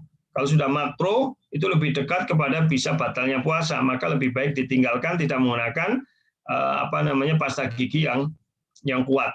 Ustadz, saya itu sebenarnya niatnya sikat gigi sedurunge subuh, tapi kelalen gitu. Kemutane barang wis sholat subuh, gimana nggak? Ya boleh. Tuh. Tapi pasta gigi saya semriwing banget Ustadz. Ya udah sikat gigi nggak usah pakai pasta gigi, itu lebih aman. Tapi gua babku bacin Ustadz gitu, mambu. Ya nggak apa-apa, baunya mulut orang yang berpuasa ya nggak apa-apa. Wong karo pasta gigi kadang-kadang sih mambu bae, pasta giginya kalah. Maaf ini, pasta giginya kalah badege mambune karo lambene gitu ya, sama mulutnya. Kemudian yang kedua, pasta gigi yang rasanya tidak terlalu kuat. Itu. Bagaimana dengan pasta gigi yang rasanya tidak terlalu kuat, sehingga memungkinkannya bagi pengguna untuk berhati-hati agar tidak masuk, maka hukumnya tidak mengapa menggunakan pasta gigi tersebut. Karena dalam mulut itu dihukumi sebagaimana bagian luar tubuh. Oleh karena itu, seseorang boleh berkumur dan itu tidak mempengaruhi puasanya. Andaikan bagian dalam mulut bisa termasuk dalam tubuh, tentu orang yang puasa dilarang untuk berkumur. Ini dalam Majmu' Fatawa, ini malah fatwa ya, hal-hal yang dimakruhkan. Ini tak betulin sekalian ini, takutnya nanti kebablasan. Nah ini, ya. Jadi udah jelas. Prinsipnya bersikat gigi boleh, dan yang paling aman tentu tidak menggunakan pasta gigi. Jelas ya. Kalau menggunakan pasta gigi, kalau yang rasanya kuat sebaiknya dihindari karena bisa membatalin. Tapi kalau yang rasanya lembut, ya seperti yang merek-merek tertentu itu kan lembut ya, rasanya tidak kuat, maka boleh. Ya, kalau memang yakin tidak akan masuk ke dalam tenggorokan. Berikutnya, menyiramkan air ke kepala atau tubuhnya atau mandi. Orang puasa mandi boleh nggak? Orang puasa berendam boleh nggak? Orang puasa saking panasnya guyur kepalanya dengan air boleh nggak? Boleh, asal jangan diguyur ke mulutnya kemudian dilek, itu nggak boleh. Kalau kemudian diguyur ke mulutnya dilek ya itu nggak boleh gitu ya. Jadi menyiramkan air ke kepala atau tubuh boleh. Dalilnya hadis riwayat Imam Ahmad dan Abu Daud, karena sallallahu alaihi wasallam ya yasubbul ma'a ala ra'sihi wa huwa shaimun minal atasi au minal harri. Nabi SAW pernah menyiramkan air ke atas kepala beliau ketika sedang puasa karena kehausan ya atau terlalu panas. Jadi dari hadis ini sudah jelas Rasulullah sendiri pernah melakukan dalam kondisi sangat panas, kehausan, beliau menyiramkan air ke kepala beliau. Jadi boleh ya. Kemudian dalam riwayat yang lain, wa kana Ibnu Umar radhiyallahu anhuma balla sauban ya fa'alqahu alaihi wa huwa shaim. Ibnu Umar pernah membasahi pakaiannya dan beliau letakkan di atas kepalanya ketika sedang puasa. Jadi ngadem gitu. Karena di Arab pada zaman itu belum ada AC, belum ada kulkas ya. Maka kemudian ketika kepanasan baju luarnya dilepas kemudian ditaruh di atas kepalanya gitu, mensemriwing gitu, mengadem ya. Itu maka boleh. Jadi tidak ada masalah orang mandi menyiramkan air ke kepala maupun berendam. Termasuk semana dengan hadis ini adalah orang yang berenang atau berendam di air ketika puasa. Kalau orang berenang ketika puasa boleh nggak? Boleh, asal memastikan tidak minum air. Ya. Ustadz, saya di bulan Ramadan berenang. dan tidak sengaja meminum air, itu bagaimana hukumnya? Itu bisa batal puasanya, karena walaupun jenengan tidak sengaja minum air, jenengan sengaja berenang. Dan resiko berenang adalah terminum airnya. Jadi itu sebenarnya lebih baik kalau puasa dihindari tidak berenang. Walaupun berenang boleh, tidak batal puasanya, asal benar-benar air tidak terminum masuk ke dalam mulutnya. Kalau yang perenang amatir ya akeh nginume. Mulanya kadang-kadang naik berenang gue terus wareg. Karena nginum akeh. Ya, amane arep rame-rame kene lagi renang anak ombak. Kene pas lagi manga, blebok ya udah itu ya. Itu pengalaman pribadi. Jadi sebaiknya kalau orang puasa jangan berenang. Tetapi berenang boleh asal menjamin tidak air masuk dalam mulutnya, gitu ya.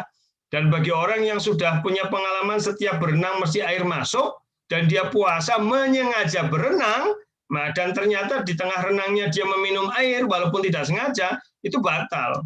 Karena dia sengaja berenang dan dia tahu bahwa kalau berenang biasa minum air. Paham nggak? Saya paham ini? Mantuk kalau paham? Alhamdulillah. Alhamdulillah. Saya udah lihat yang mantuk-mantuk. Gitu. Yang ketiga, bercelak dan menggunakan tetes mata itu tidak membatalkan puasa. Karena celak walaupun masuk ke mata, mata itu bukan tempat makanan dan celak bukan makanan. Yang membatalkan disepakati ulama kan tiga, makan, minum, bersetubuh. Jelas ya? Maka obat tetes mata itu hanya masuk ke mata, bukan masuk ke mulut. Kecuali obat tetes mata dimasukkan ke mulut, dileg. Itu batal. Gitu ya. Tapi kalau dimasukkan ke mata, maka itu tidak batal. Ya, jelas saya kira. Walam yaro Anas wal Hasan wa Ibrahim bil kahal wal saim ba'san.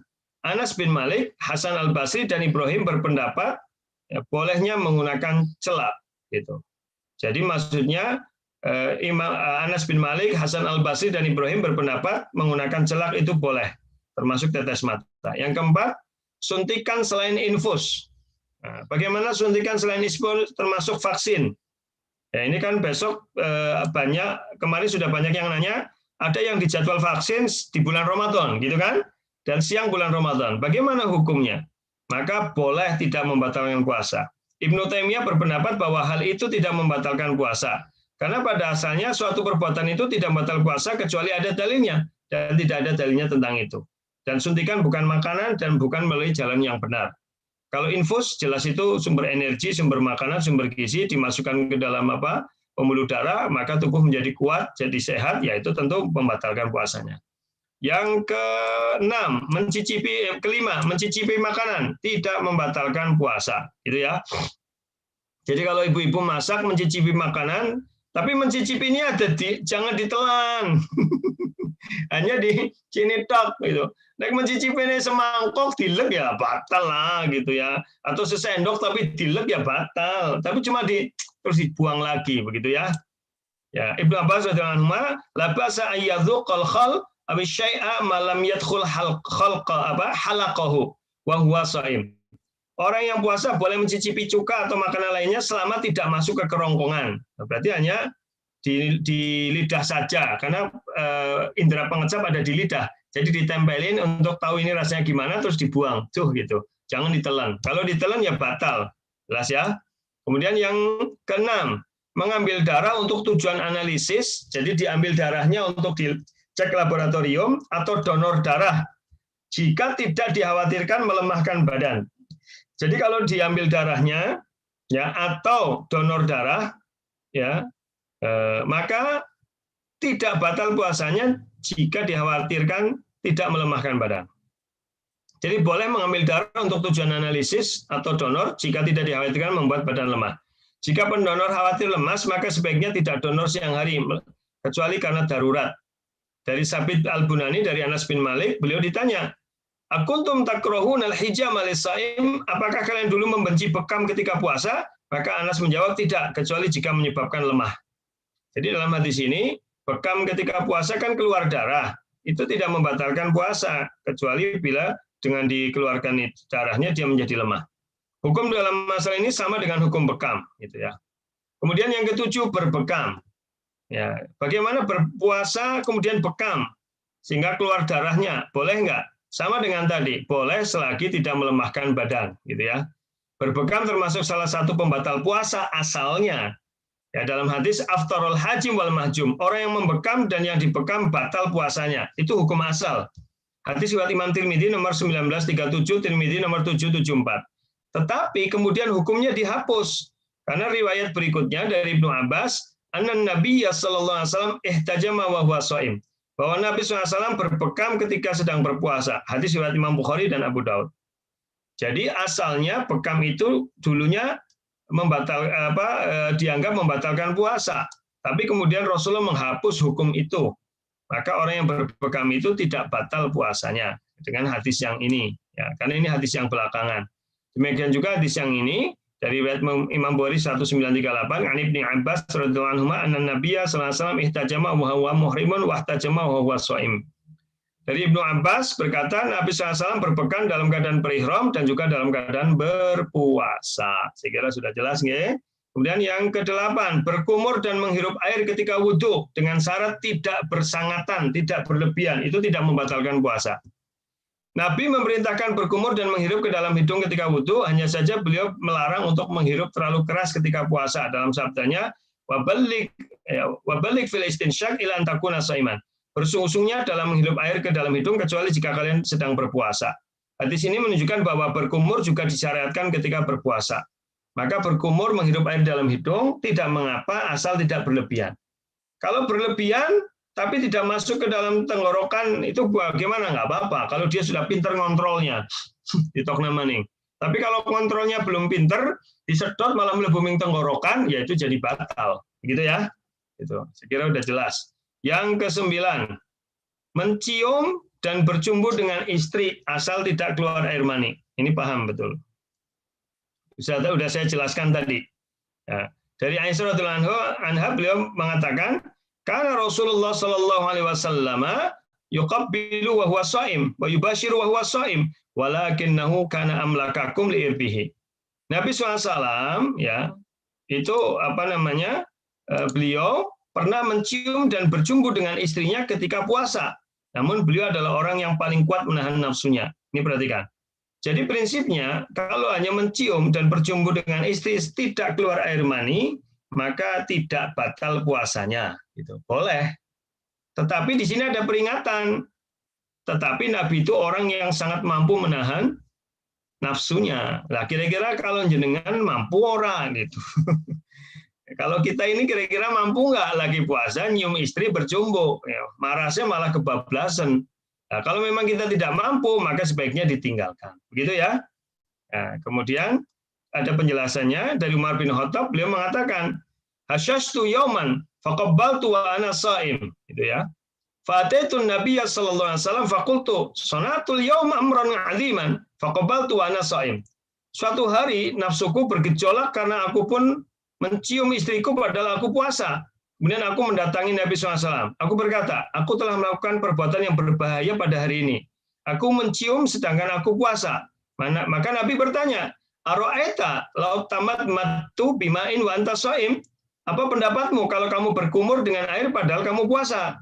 Maka aku menjawab boleh. Kemudian Nabi SAW bersabda, lalu kenapa mencium bisa membatalkan puasa? Nah, itu. Jadi beliau menghukumi dalam hal ini beliau mengkiaskan antara bercumbu dengan berkumur. Berkumur saja tidak membatalkan puasa, demikian juga dengan bercumbu. Keduanya sama-sama rentan dengan pembatal puasa. Ketika berkumur, orang sangat dekat dengan menelan air. Namun selama dia tidak menelan air, maka puasanya tidak batal. Sama halnya dengan bercumbu. Suami sangat dekat dengan keluarnya mani. Namun selama tidak keluar mani, maka tidak batal puasanya. Begitu. Jadi bercumbu, mencium, selama tidak keluar mani, tidak batal puasanya. Tapi masalahnya kuat nggak menahan itu, kan gitu. Kalau kira-kira tidak kuat, ya lebih baik tinggalkan itu. Kalau sengaja dilakukan, batal puasanya, begitu loh. Ya, dan para ulama berbeda pendapat, bisa membayar kifarat, bisa tidak gitu. Sebagian mengatakan membayar kifarat, sebagian mengatakan tidak. Gitu. Baik, kemudian yang ke-10. Yang ke-9, masuk waktu subuh dalam kondisi junub belum mandi. Bagaimana kalau kemudian misalkan malamnya berhubungan intim, Mungkin karena bertempurnya dahsyat itu sampai tidurnya kebablasan. Bangunnya sudah menjelang subuh. Ya, karena bangun menjelang subuh tinggal 5 menit, dia mengutamakan sahur. Setelah sahur adzan subuh, kan dia belum junub. Bagaimana? Boleh. Setelah adzan subuh dia mandi, setelah mandi dia melanjutkan puasanya. Tidak mengapa. Gitu ya. Jadi ini masuk waktu subuh dalam kondisi junub atau belum mandi. Dari Aisyah dan Ummu Salamah radhiyallahu anhu, ya, radhiyallahu anhuma, ini hadis sahih riwayat Bukhari, Muslim, Abu Daud, Tirmidzi, anna Nabi sallallahu alaihi wasallam kana yudrikul fajr. Kana yudrikuhul fajru wa huwa junubun min ahlihi, tsumma yaghtasilu wa yasum. Bahwa Nabi SAW masuk waktu subuh dalam keadaan junub, belum mandi karena berhubungan suami istri. Kemudian beliau mandi dan terus melanjutkan puasanya. Jadi ini dulu juga banyak yang bertanya tentang ini. Jadi ini sudah dijawab jelas dengan hadis yang sahih, diriwayatkan oleh banyak mukhrijul hadis. Kalau bangun, termasuk apalagi mimpi ya, apalagi mimpi, jelas ya. Ya, kalau kemudian malam hari tidur mimpi, bangun-bangun terlambat sudah jam 6 pagi gitu. Karena betul-betul enggak ngelilir. Kemudian dia segera wudhu, mandi, kemudian sholat subuh, terus melanjutkan puasanya. Boleh enggak? Boleh, sah saja. Ya, begitu ya, jelas ya. Ya, jadi ini tidak membatalkan puasa. Berikutnya yang ke-11. Menelan, mohon maaf ini mungkin agak jorok sedikit, menelan dahak atau air liur. Menurut mazhab Hanafiyah dan Malikiyah, menelan dahak tidak membatalkan puasa karena dia dianggap sama seperti air ludah dan bukan sesuatu yang berasal dari luar. Jadi kalau menelan sesuatu yang asalnya dari mulut kita sendiri seperti air liur dan dahak, maka tidak membatalkan puasa. Tapi kalau menelan selilit, yaitu batal puasanya karena selilit asalnya dari luar. Paham ya? Paling nek selilitnya sejempol-jempol. Itu namanya selolot. Jadi kalau menelan selilit walaupun kecil, selilit itu bagian dari luar, tertelan, maka itu, tapi kalau tertelan tidak sengaja, tidak batal, paham ya? Cuma kadang-kadang kan cok sengaja tuh, kerasa harus dilek eman-eman. Maka itu otomatis batal puasanya. Kadang kalau nggak puasa kan kita suka selilitnya metu, kadang-kadang eman-eman kayak ditelan gitu. Itu kalau nggak puasa nggak apa-apa, tapi kalau puasa ya otomatis jangan, karena itu jadi batal puasanya. Yang berikutnya adalah menelan sesuatu yang sulit dihindari. Tadi sudah saya jelaskan. Seperti masih ada sisa makanan yang ikut pada air ludah itu, atau jumlah sedikit karena sulit dihindari, dan juga seperti darah pada gigi yang ikut bersama air ludah, dan jumlahnya sedikit. Maka seperti itu tidak mengapa jika tertelan, namun jika darah atau makanan lebih banyak dari air ludah yang tertelan, lalu tertelan, puasanya jadi batal. Ya jelas. Ya, jadi saya kira ini sudah sebentar, ini kok nggak bisa ya?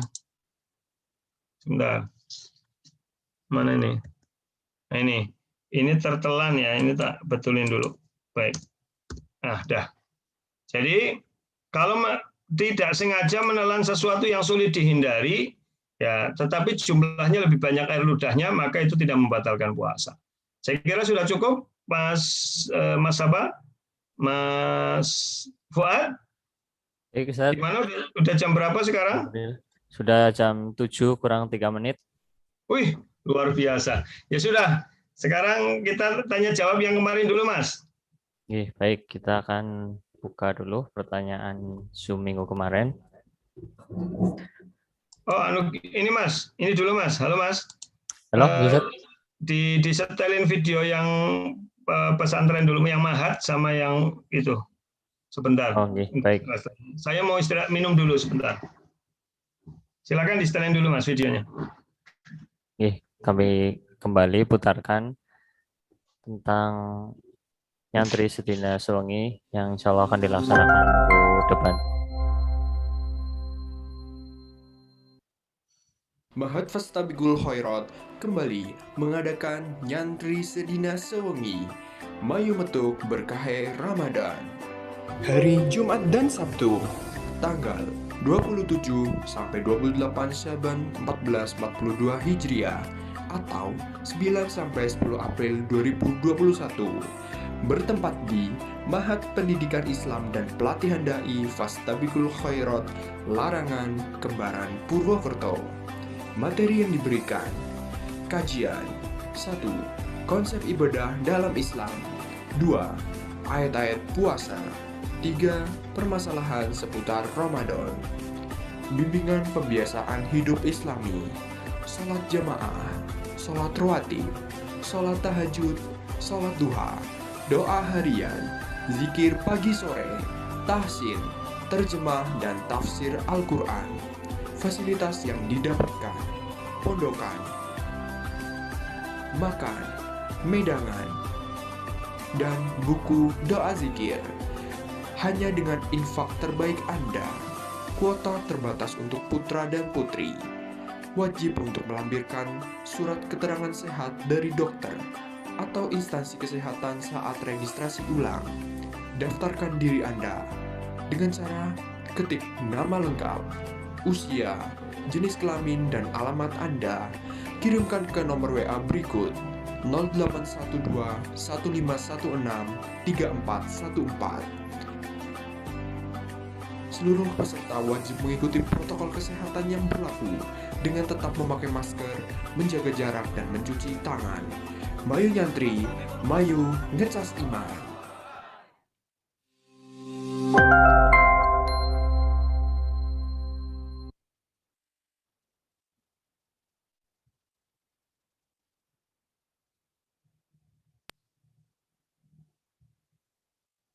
Asrama Santri Mahat Fastabikul Khairat Purwokerto 1442 Hijriah.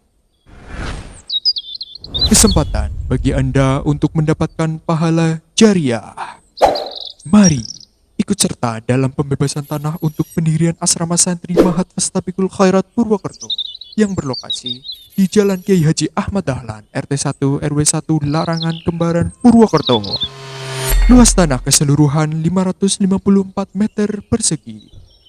Harga tanah per meter Rp1.250.000 dengan total keseluruhan Rp700 juta.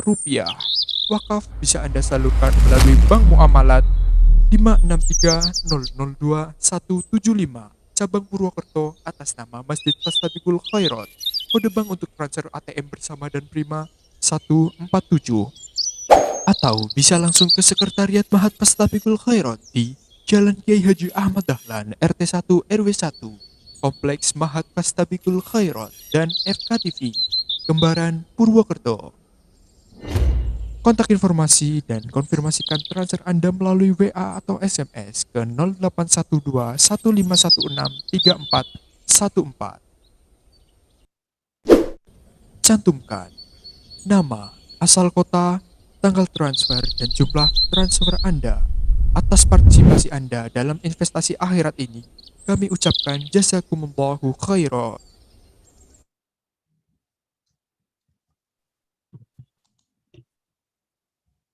Baik Ustaz, lanjut ke pertanyaan Ge. Kita Mas, coba pertanyaan yang kemarin dulu kita kita buka dulu Mas. Oke, baik. Pertama dari Abu Tufail, tanya Syekh, infus itu membatalkan puasa napa mboten nggih? Ya, sudah dijawab Sudah tadi. dijawab tadi ya nggih. Ya, sudah. Terus? Ini lanjut dari Pak Chandra Sunarko. Puasa sunnah Syawal dengan kewajiban puasa wajib, mana yang harus didahulukan Ustaz? Ya, ada perbedaan di antara pendapat ulama. Ada yang berpendapat yang wajib tetap didahulukan dari yang sunnah. Ya, karena kalau sampai yang wajib tidak dilakukan, tidak ditunaikan dulu, kemudian Allah memanggilnya atau wafat, maka dia jadi punya tanggungan.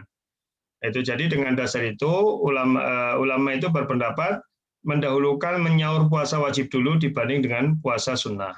Kedua, ya ada yang berpendapat ya menyaur puasa wajib itu waktunya setahun gitu ya. Tetapi puasa Syawal itu kan waktunya hanya di bulan Syawal gitu. Dan mereka berpendapat dan sebenarnya tidak dalil yang mengatakan man shoma Ramadan sumat bausitan min Syawal, barang siapa puasa Ramadan kemudian dilanjutkan dengan 6 hari bulan Syawal, itu tidak menunjukkan bahwa puasa Syawal itu yang lebih utama, begitu hari raya besoknya puasa berturut-turut, itu tidak ada dalilnya, itu bukan menunjukkan itu. Jadi puasa Syawal mau dilakukan di awal, di tengah, di akhir, asal di bulan Syawal, itu sama pahalanya. Mau insya'a taba'a wa insya'a farraqa. Jika dia mau berurutan 6 hari, jika dia mau diloncat-loncat, yang penting selama bulan Syawal. Itu tidak ada dalil yang menunjukkan keutamaannya. Orang kadang berpendapat yang lebih utama itu habis hari raya kedua, terus langsung puasa 6 hari. Tidak ada dalilnya dari sisi pahala. Tapi kalau utama dari sisi perut lebih masih terkondisikan karena baru puasa Ramadan, itu betul. Jadi, tapi bukan dari sisi pahala. Dari sisi pahala tidak ditemukan dalil yang menunjukkan puasa Syawal yang dilakukan di awal waktu Syawal, di tanggal 2 sampai tanggal 7 itu lebih utama. Itu nggak ada. Begitu ya. Maka dengan dasar itu, boleh mendahulukan puasa Syawal di bulan Syawal, setelah itu baru nyaur utang. Jadi nggak ada masalah. Ini pendapat para ulama, Pak Chandra Sunarko. Jadi kalau dengan pengen berhati-hati, maka lebih baik nyaur puasa wajib dulu, baru puasa Syawal. Kenapa? Karena tidak ada keutamaan puasa Syawal dilakukan di awal bulan Syawal dari sisi pahala. Sama. Yang kata Suma'at Bahu kemudian diikuti dengan 6 hari Syawal itu bukan menunjukkan diikuti secara langsung. Yang penting di bulan Syawal, begitu ya. Jadi saya kira sudah jelas. Panjenengan bisa milih kalau kira-kira saya udah tua Ustadz, nanti kalau saya nggak nyaur sekarang, mau nanti jadi beban bagi keluarga saya, karena nanti kalau seorang meninggal dunia yang nyaur utang kan ahli warisnya. Man mata walahu siyam soma'an waliyuhu. Barang siapa meninggal dunia dan dia punya hutang puasa Ramadan, maka yang wajib nyaur utang adalah walinya. Gitu. Jadi walinya itu ya ahli warisnya yang nyaur utang. Itu kan jadi beban. Maka kalau dalam kondisi begitu lebih baik dengan nyaur utang dulu, yang wajib dulu, baru nanti sunnah. Tapi kalau ya insya Allah Ustaz saya masih sehat lah, ya ajal kan orang tidak tahu. Tetapi saya masih sehat, insya Allah, yang mudah-mudahan Allah masih beri umur panjang saya. Kalau saya kemudian puasa sunnah Syawal dulu, boleh nggak? Boleh, nggak ada apa-apa. Nah, karena nyaur puasa Ramadan, jangkanya, waktunya panjang. Sementara kalau bulan Syawal kan hanya bulan Syawal itu. Barakallahu fiik. Berikutnya, Mas. Berikutnya tentang vaksin sudah dijawab kita. Sudah tadi. Ya, baik, lanjut ke Kedung Jampang Kutasari. Ini tidak ada namanya nih. Kalau ada taklim di bulan Ramadan dan taklim tersebut berkumpul atau dalam majelis, kemudian juga disiarkan lewat pengeras atau lewat Zoom, mana yang lebih baik, Ustaz? Mana yang banyak pahalanya? Mendatangi majelis atau lewat Zoom atau pengeras suara? Ya, ini Choi Binataruna udah dijawab ya masalah vaksin dari Kejuruan Kutangsari.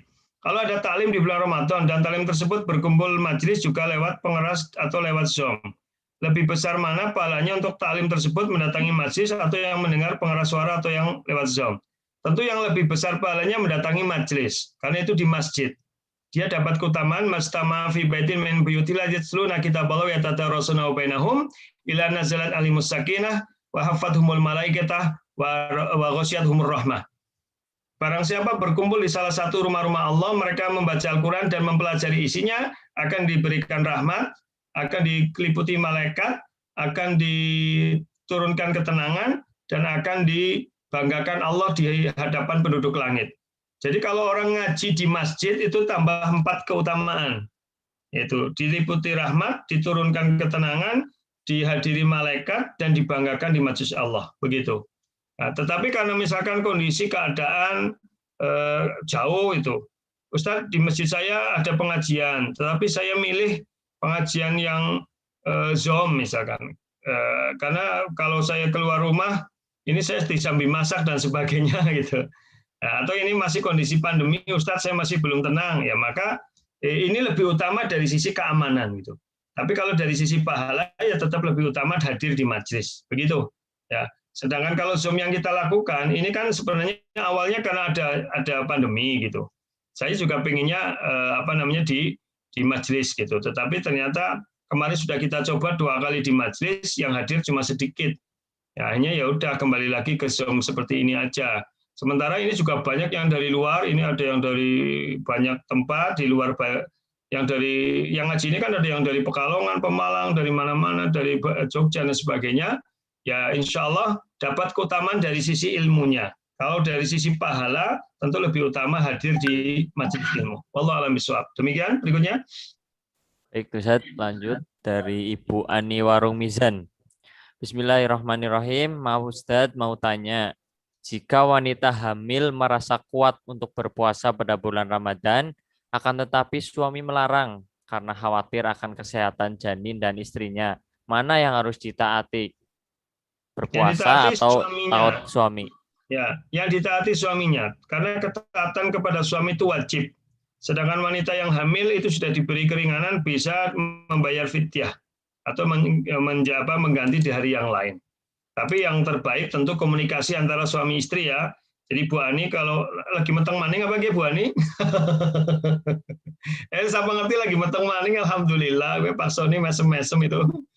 Pak Sony ini suaminya Bu Ani, melu ngaji orang. Ya kalau memang hamil kemudian ibu merasa kuat, suami kok khawatir, ya dimusyawarahkan dengan suami. Yakinkan pada suami bahwa jenengan itu kuat.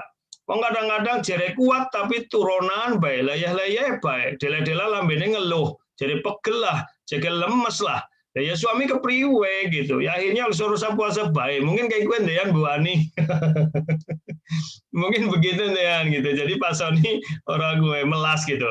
Kalau memang jenengan kuat, buktikan bahwa jenengan kuat dengan cara buktikan pada suami jenengan tidak mengeluh ya, atau bukan jenengan mungkin ya, tidak leyeh-leyeh tok, tidak banyak resula ya, maka suami jadi yakin kalau istri itu kuat untuk berpuasa. Sebagaimana pernah saya cerita, istri saya pada 2 kelahiran anak saya yang pertama tetap berpuasa walaupun hamil, walaupun menyusui, dan ternyata kuat gitu. Dan saya mengizinkan asal kuat. Cuma saya bilang kalau kira-kira nanti tidak kuat batal saja, dibatalin nggak apa-apa. Ternyata alhamdulillah sampai dengan 4 tahun pertama lancar. Baru ketika anak ketiga dan keempat ya karena sesar waktu itu ternyata lebih lelah dan mungkin sudah semakin ya karena sudah melahirkan yang ketiga dan yang keempat, akhirnya kemudian tidak kuat gitu. Akhirnya ya sudah membayar fidyah. Begitu. Wallahu a'lam bishawab. Prinsipnya dimusyawarahkan dengan suami, yakinkan bahwa jenengan itu kuat. Tapi kalau tidak ya sudah, ambil aja keringanan itu, yaitu jenengan ganti dengan bayar fidyah. Itu tidak masalah. Wallahu a'lam bishawab. Demikian berikutnya. Begitu Bu Ani. Selanjutnya dari Ibu Wiwindiah. Assalamualaikum Ustaz. Waalaikumsalam warahmatullahi wabarakatuh.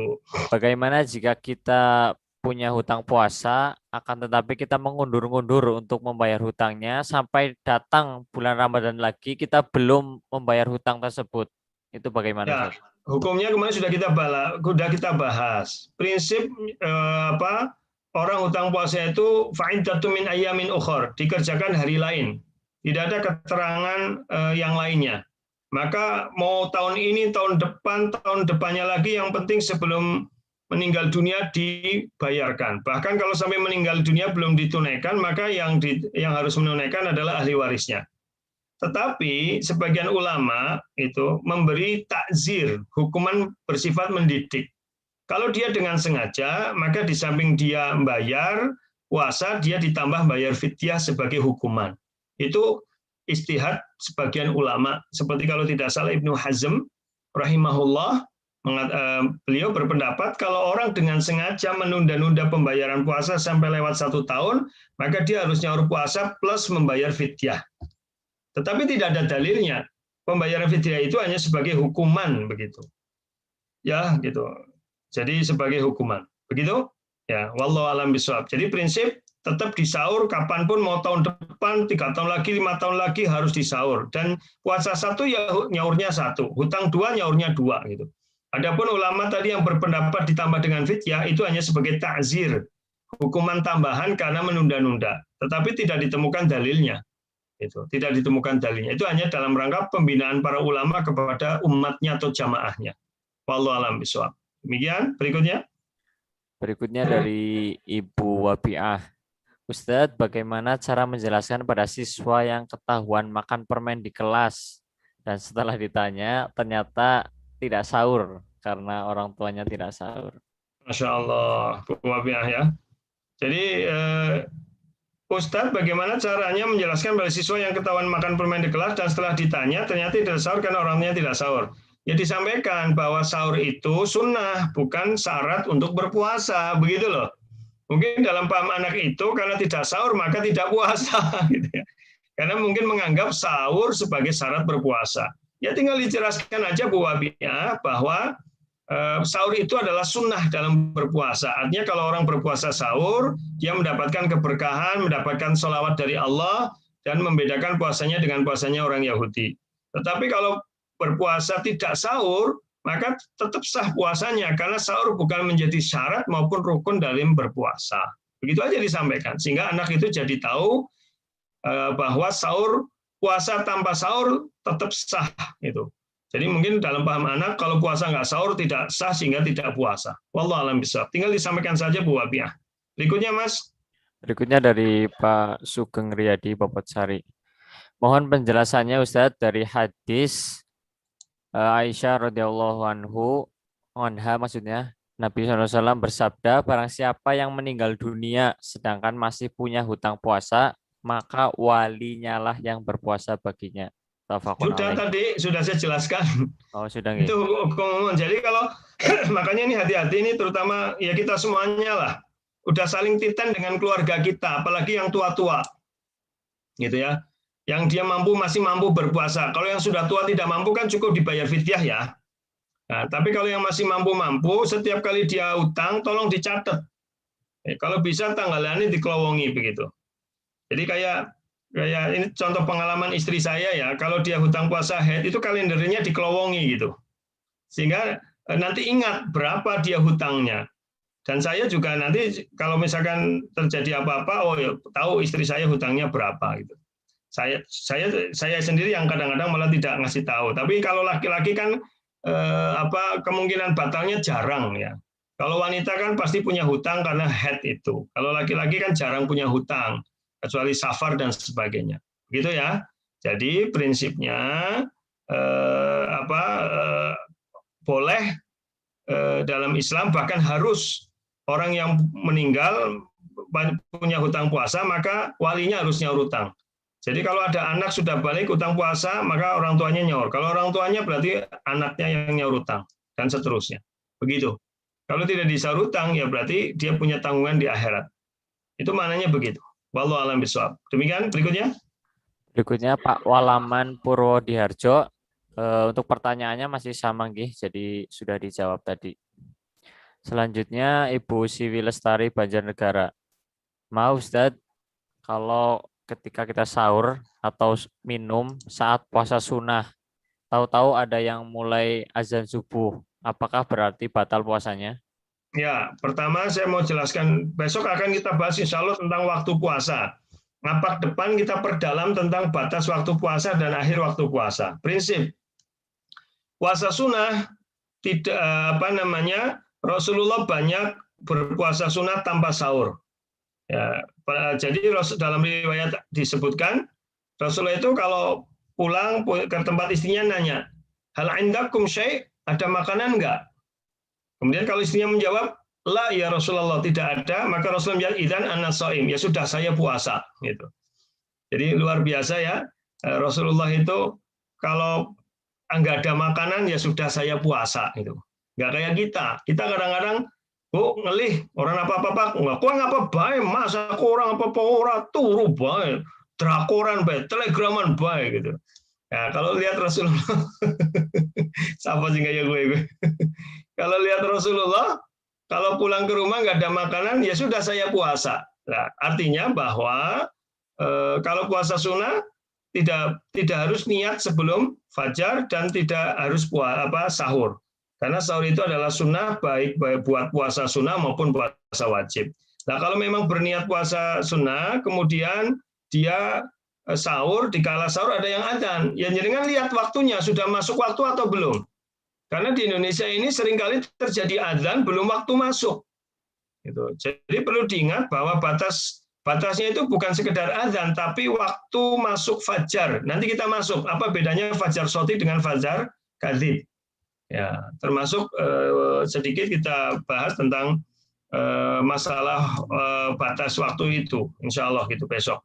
Jadi prinsipnya kalau sedang sahur, kemudian azan ternyata dicek jamnya belum waktunya, ya selesaikan aja sahurnya.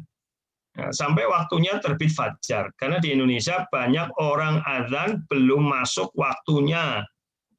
Jadi seringkali di tempat saya juga ada musola yang begitu.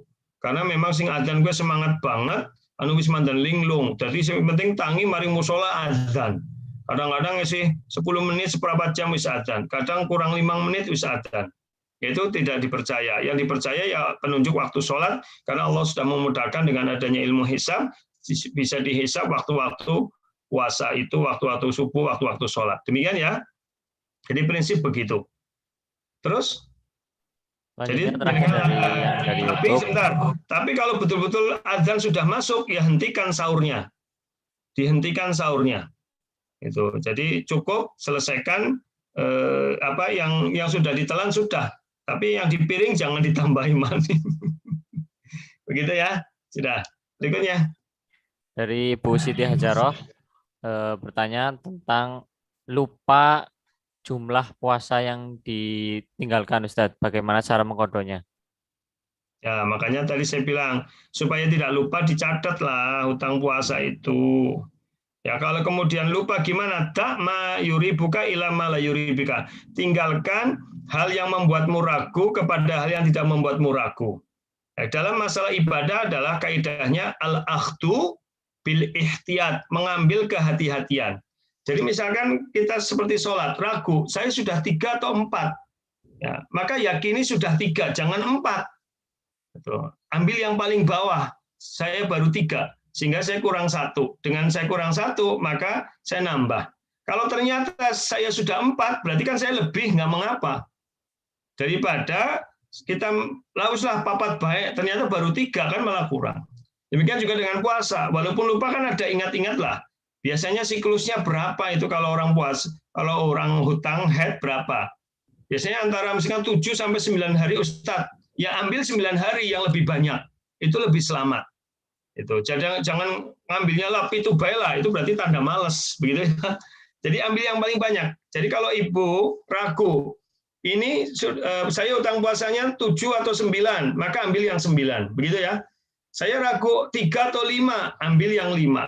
Jadi ambil yang lebih banyak, itu lebih mencakup. Kalau ternyata ibu hutangnya hanya 3, sementara nyaurnya 5, ya yang 2 tetap bernilai, bahkan menjadi nilai tambahan puasa sunnah. Demikian Mas, ada lagi? Sudah habis, Ustaz. Yang di chatroom dulu. Di chatroom atau yang mau bertanya langsung, Ustaz?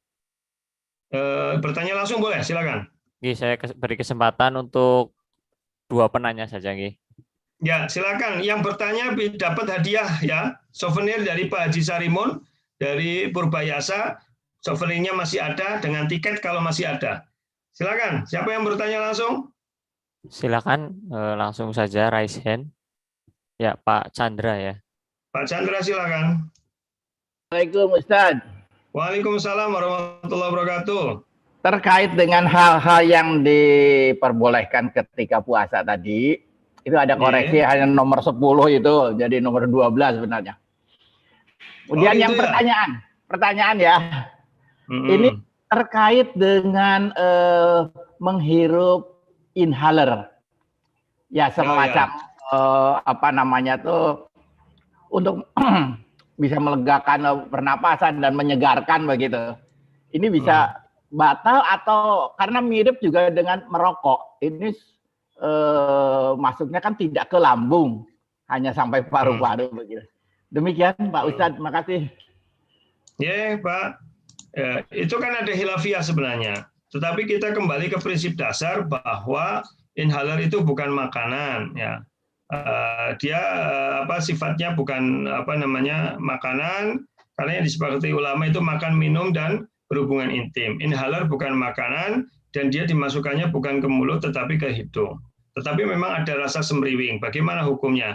Memang ada khilafiyah. Sebagian ulama mengatakan termasuk membatalkan puasa, sebagian mengatakan tidak. Begitu ya. Maka bagaimana dalam masalah ini? Kembali ke tadi Pak Chandra, kembali ke hukum asal dalam ibadah adalah kehati-hatian Pak Chandra.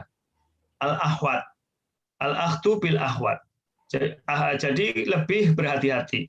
Karena ada khilafiyah ulama bahwa itu membatalkan atau tidak, maka ambil yang lebih baik ditinggalkan, gitu. Maka selama puasa lebih baik jangan menghirup inhaler, begitu. Kalau masalah rokok, ini bukan terkait boleh tidaknya, wong rokok saja sudah diharamkan oleh para ulama.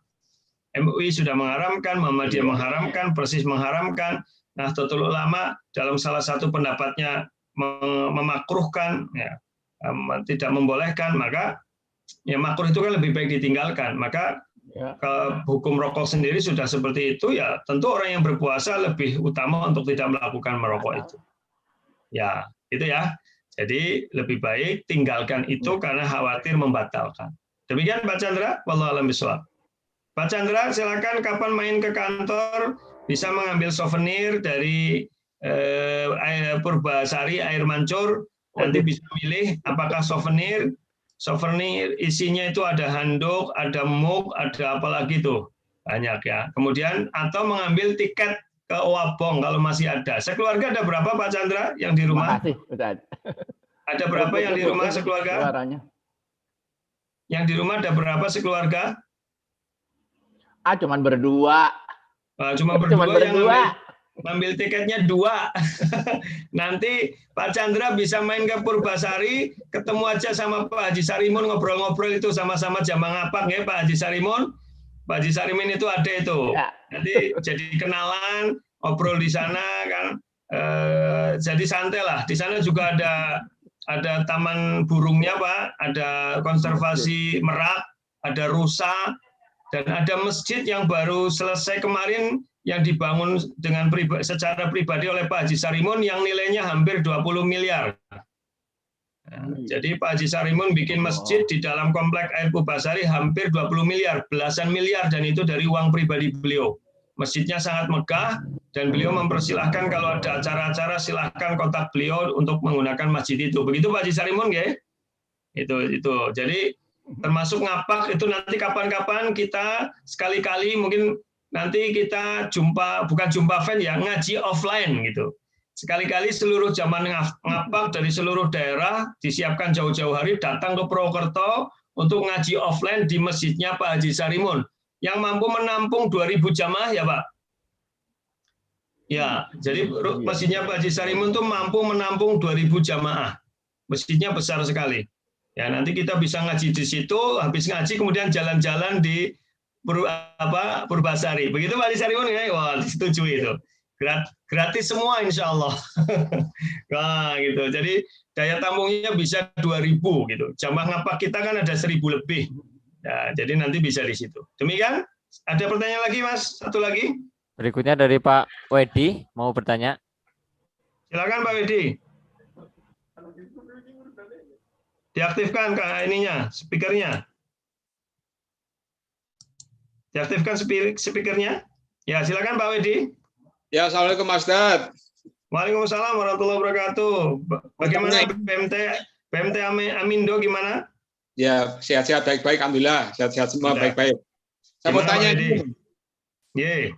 dengan waktu imsakiyah dan sholat subuh. Kalau tarjih kan memberikan tambahan 8 menit. Nah, kalau kita di lingkungan masjid yang di luar Muhammadiyah, sedangkan kita sedang sahur, kemudian tiba-tiba ada adzan. Tapi kalau kita mengikuti tarjih kan ditambah 8 menit, kita harus mengikuti yang mana di situ? Apa harus mengikuti lingkungan masjid yang ada di lingkungan kita, atau mengikuti masjid yang sesuai dengan tarjih itu, Pak? Terasa itu terima kasih Pak pertanyaan saya. Ya, Pak Wedi. Assalamualaikum warahmatullahi wabarakatuh. Pak Wedi, kalau jenengan Muhammadiyah, maka jenengan tentu mengikuti keputusan majelis tarjih, begitu nggih? Maka batas sahurnya adalah bukan adzan subuh, tetapi waktu subuh yang ada di secara umum ditambah 8 menit, begitu. Dan di jadwal imsakiyah yang diterbitkan oleh Badan Hisab Ruqyah Daerah Kabupaten Banyumas, Kementerian Agama Kabupaten Banyumas sudah mengakomodasi hasil hisab Muhammadiyah. Di dalam keterangan catatan nomor 5 dalam butir BHRD Kabupaten Banyumas menyebutkan hasil hisab Muhammadiyah untuk warga Muhammadiyah waktu subuh ditambah 8 menit. Artinya pemerintah tidak mempersoalkan itu, dikembalikan kepada keyakinan masing-masing. Jadi Kementerian Agama Kabupaten Banyumas luar biasa, saya berikan apresiasinya. Mereka mengakomodasi pendapat dari Tarjih Muhammadiyah. Bagi warga Muhammadiyah, silahkan mengikuti hasil tarjih, yaitu waktu subuh yang ada sekarang ditambah 8 menit. Dan itu sebenarnya sudah lama diperbincangkan di antara para ulama di dunia, karena waktu subuh di seluruh dunia itu terlalu cepat. Karena dulu menghitung waktu subuhnya dari astronom dari Jerman dan dari Inggris yang non-Muslim. Mereka menghitungnya kalau nggak salah 20 derajat. Jadi masih terlalu gasik, terlalu gelap begitu. Sehingga kemudian kalau tidak salah begitu 20 derajat atau berapa lah hitungannya. Sehingga kemudian setelah dicek lagi ternyata di Indonesia itu ya antara 17 derajat. Dan itu sebenarnya bukan hanya Muhammadiyah Pak Wedi, tapi sebenarnya banyak dari ormas-ormas lain yang sudah mengkaji itu. Tetapi Muhammadiyah lebih dahulu mentarjihkan itu dan menambah 8 plus gitu. Ya mudah-mudahan nanti ada kajian yang komprehensif dari seluruh ormas Islam di Indonesia dan pemerintah untuk mengkaji kembali masalah waktu subuh yang memang masih terlalu gasik gitu, karena masih gelap, masih sangat gelap, belum waktunya masuk subuh. Demikian, wallahu a'lam bishawab. Saya kira sudah cukup nggih, jamaah sekalian. Nanti yang di chat kita jawab pekan depan ya, Mas. Baik, Ustadz. Ya, baik di chat Zoom atau YouTube, silahkan di-copy dulu, di-save dulu semuanya. Tapi tidak hanya pertanyaannya tok, semuanya di-save, tolong Mas Fajar, Mas Bakhtiar. Nanti dikirim ke grup FK ya, supaya saya bisa melihat, karena mungkin ada komen-komen yang belum saya baca, baik pertanyaan maupun komen. Dan nanti pada saat pekan depan ngapak ya dikhususkan untuk yang pertanyaan saja. Demikian, mudah-mudahan bermanfaat. Selamat melakukan aktivitas di Ahad pagi ini. Hari ini kita ngaji 2,5 jam lebih ya. Mudah-mudahan bermanfaat. Selamat semuanya. Barakallahu fikum. Yang sudah ikut kajian hari ini, baik yang sambil olahraga, ini Pak Irawati kayaknya lagi tenis ya Pak Irawati. Dan yang lainnya, oh ya betul, lagi kerja bakti luar biasa. Demikian, salam aqulu qouli hadza wa astaghfirullah rabbana fanfa'na bima 'allamtana subhanakallahumma bihamdika asyhadu an la ilaha illa anta astaghfiruka wa atubu ilaik. Wassalamualaikum warahmatullahi wabarakatuh. Waalaikumsalam warahmatullahi wabarakatuh. Kami ucapkan jazakallah khair kepada Ustaz Mitaraga yang sudah mengisi pada kajian kali ini. Terima kasih juga kepada seluruh jamaah yang sudah berpartisipasi dan setia hingga akhir. Sebelum kita tutup, seperti biasa, kita foto dulu nggih untuk dokumentasi ngapa kali ini. Silakan bagi jamaah yang bisa on cam, bisa diaktifkan kameranya. Yuk. Oke, apa-apa nggih? 1, 2, 3. Sekali lagi.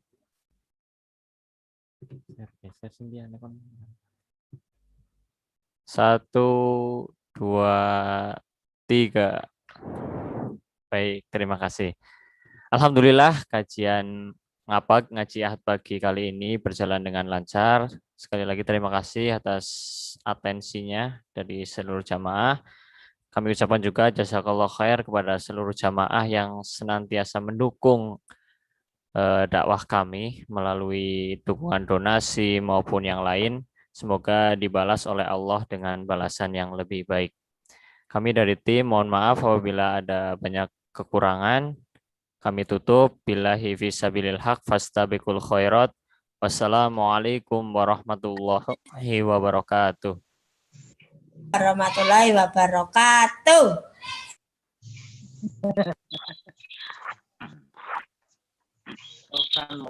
Waalaikumsalam.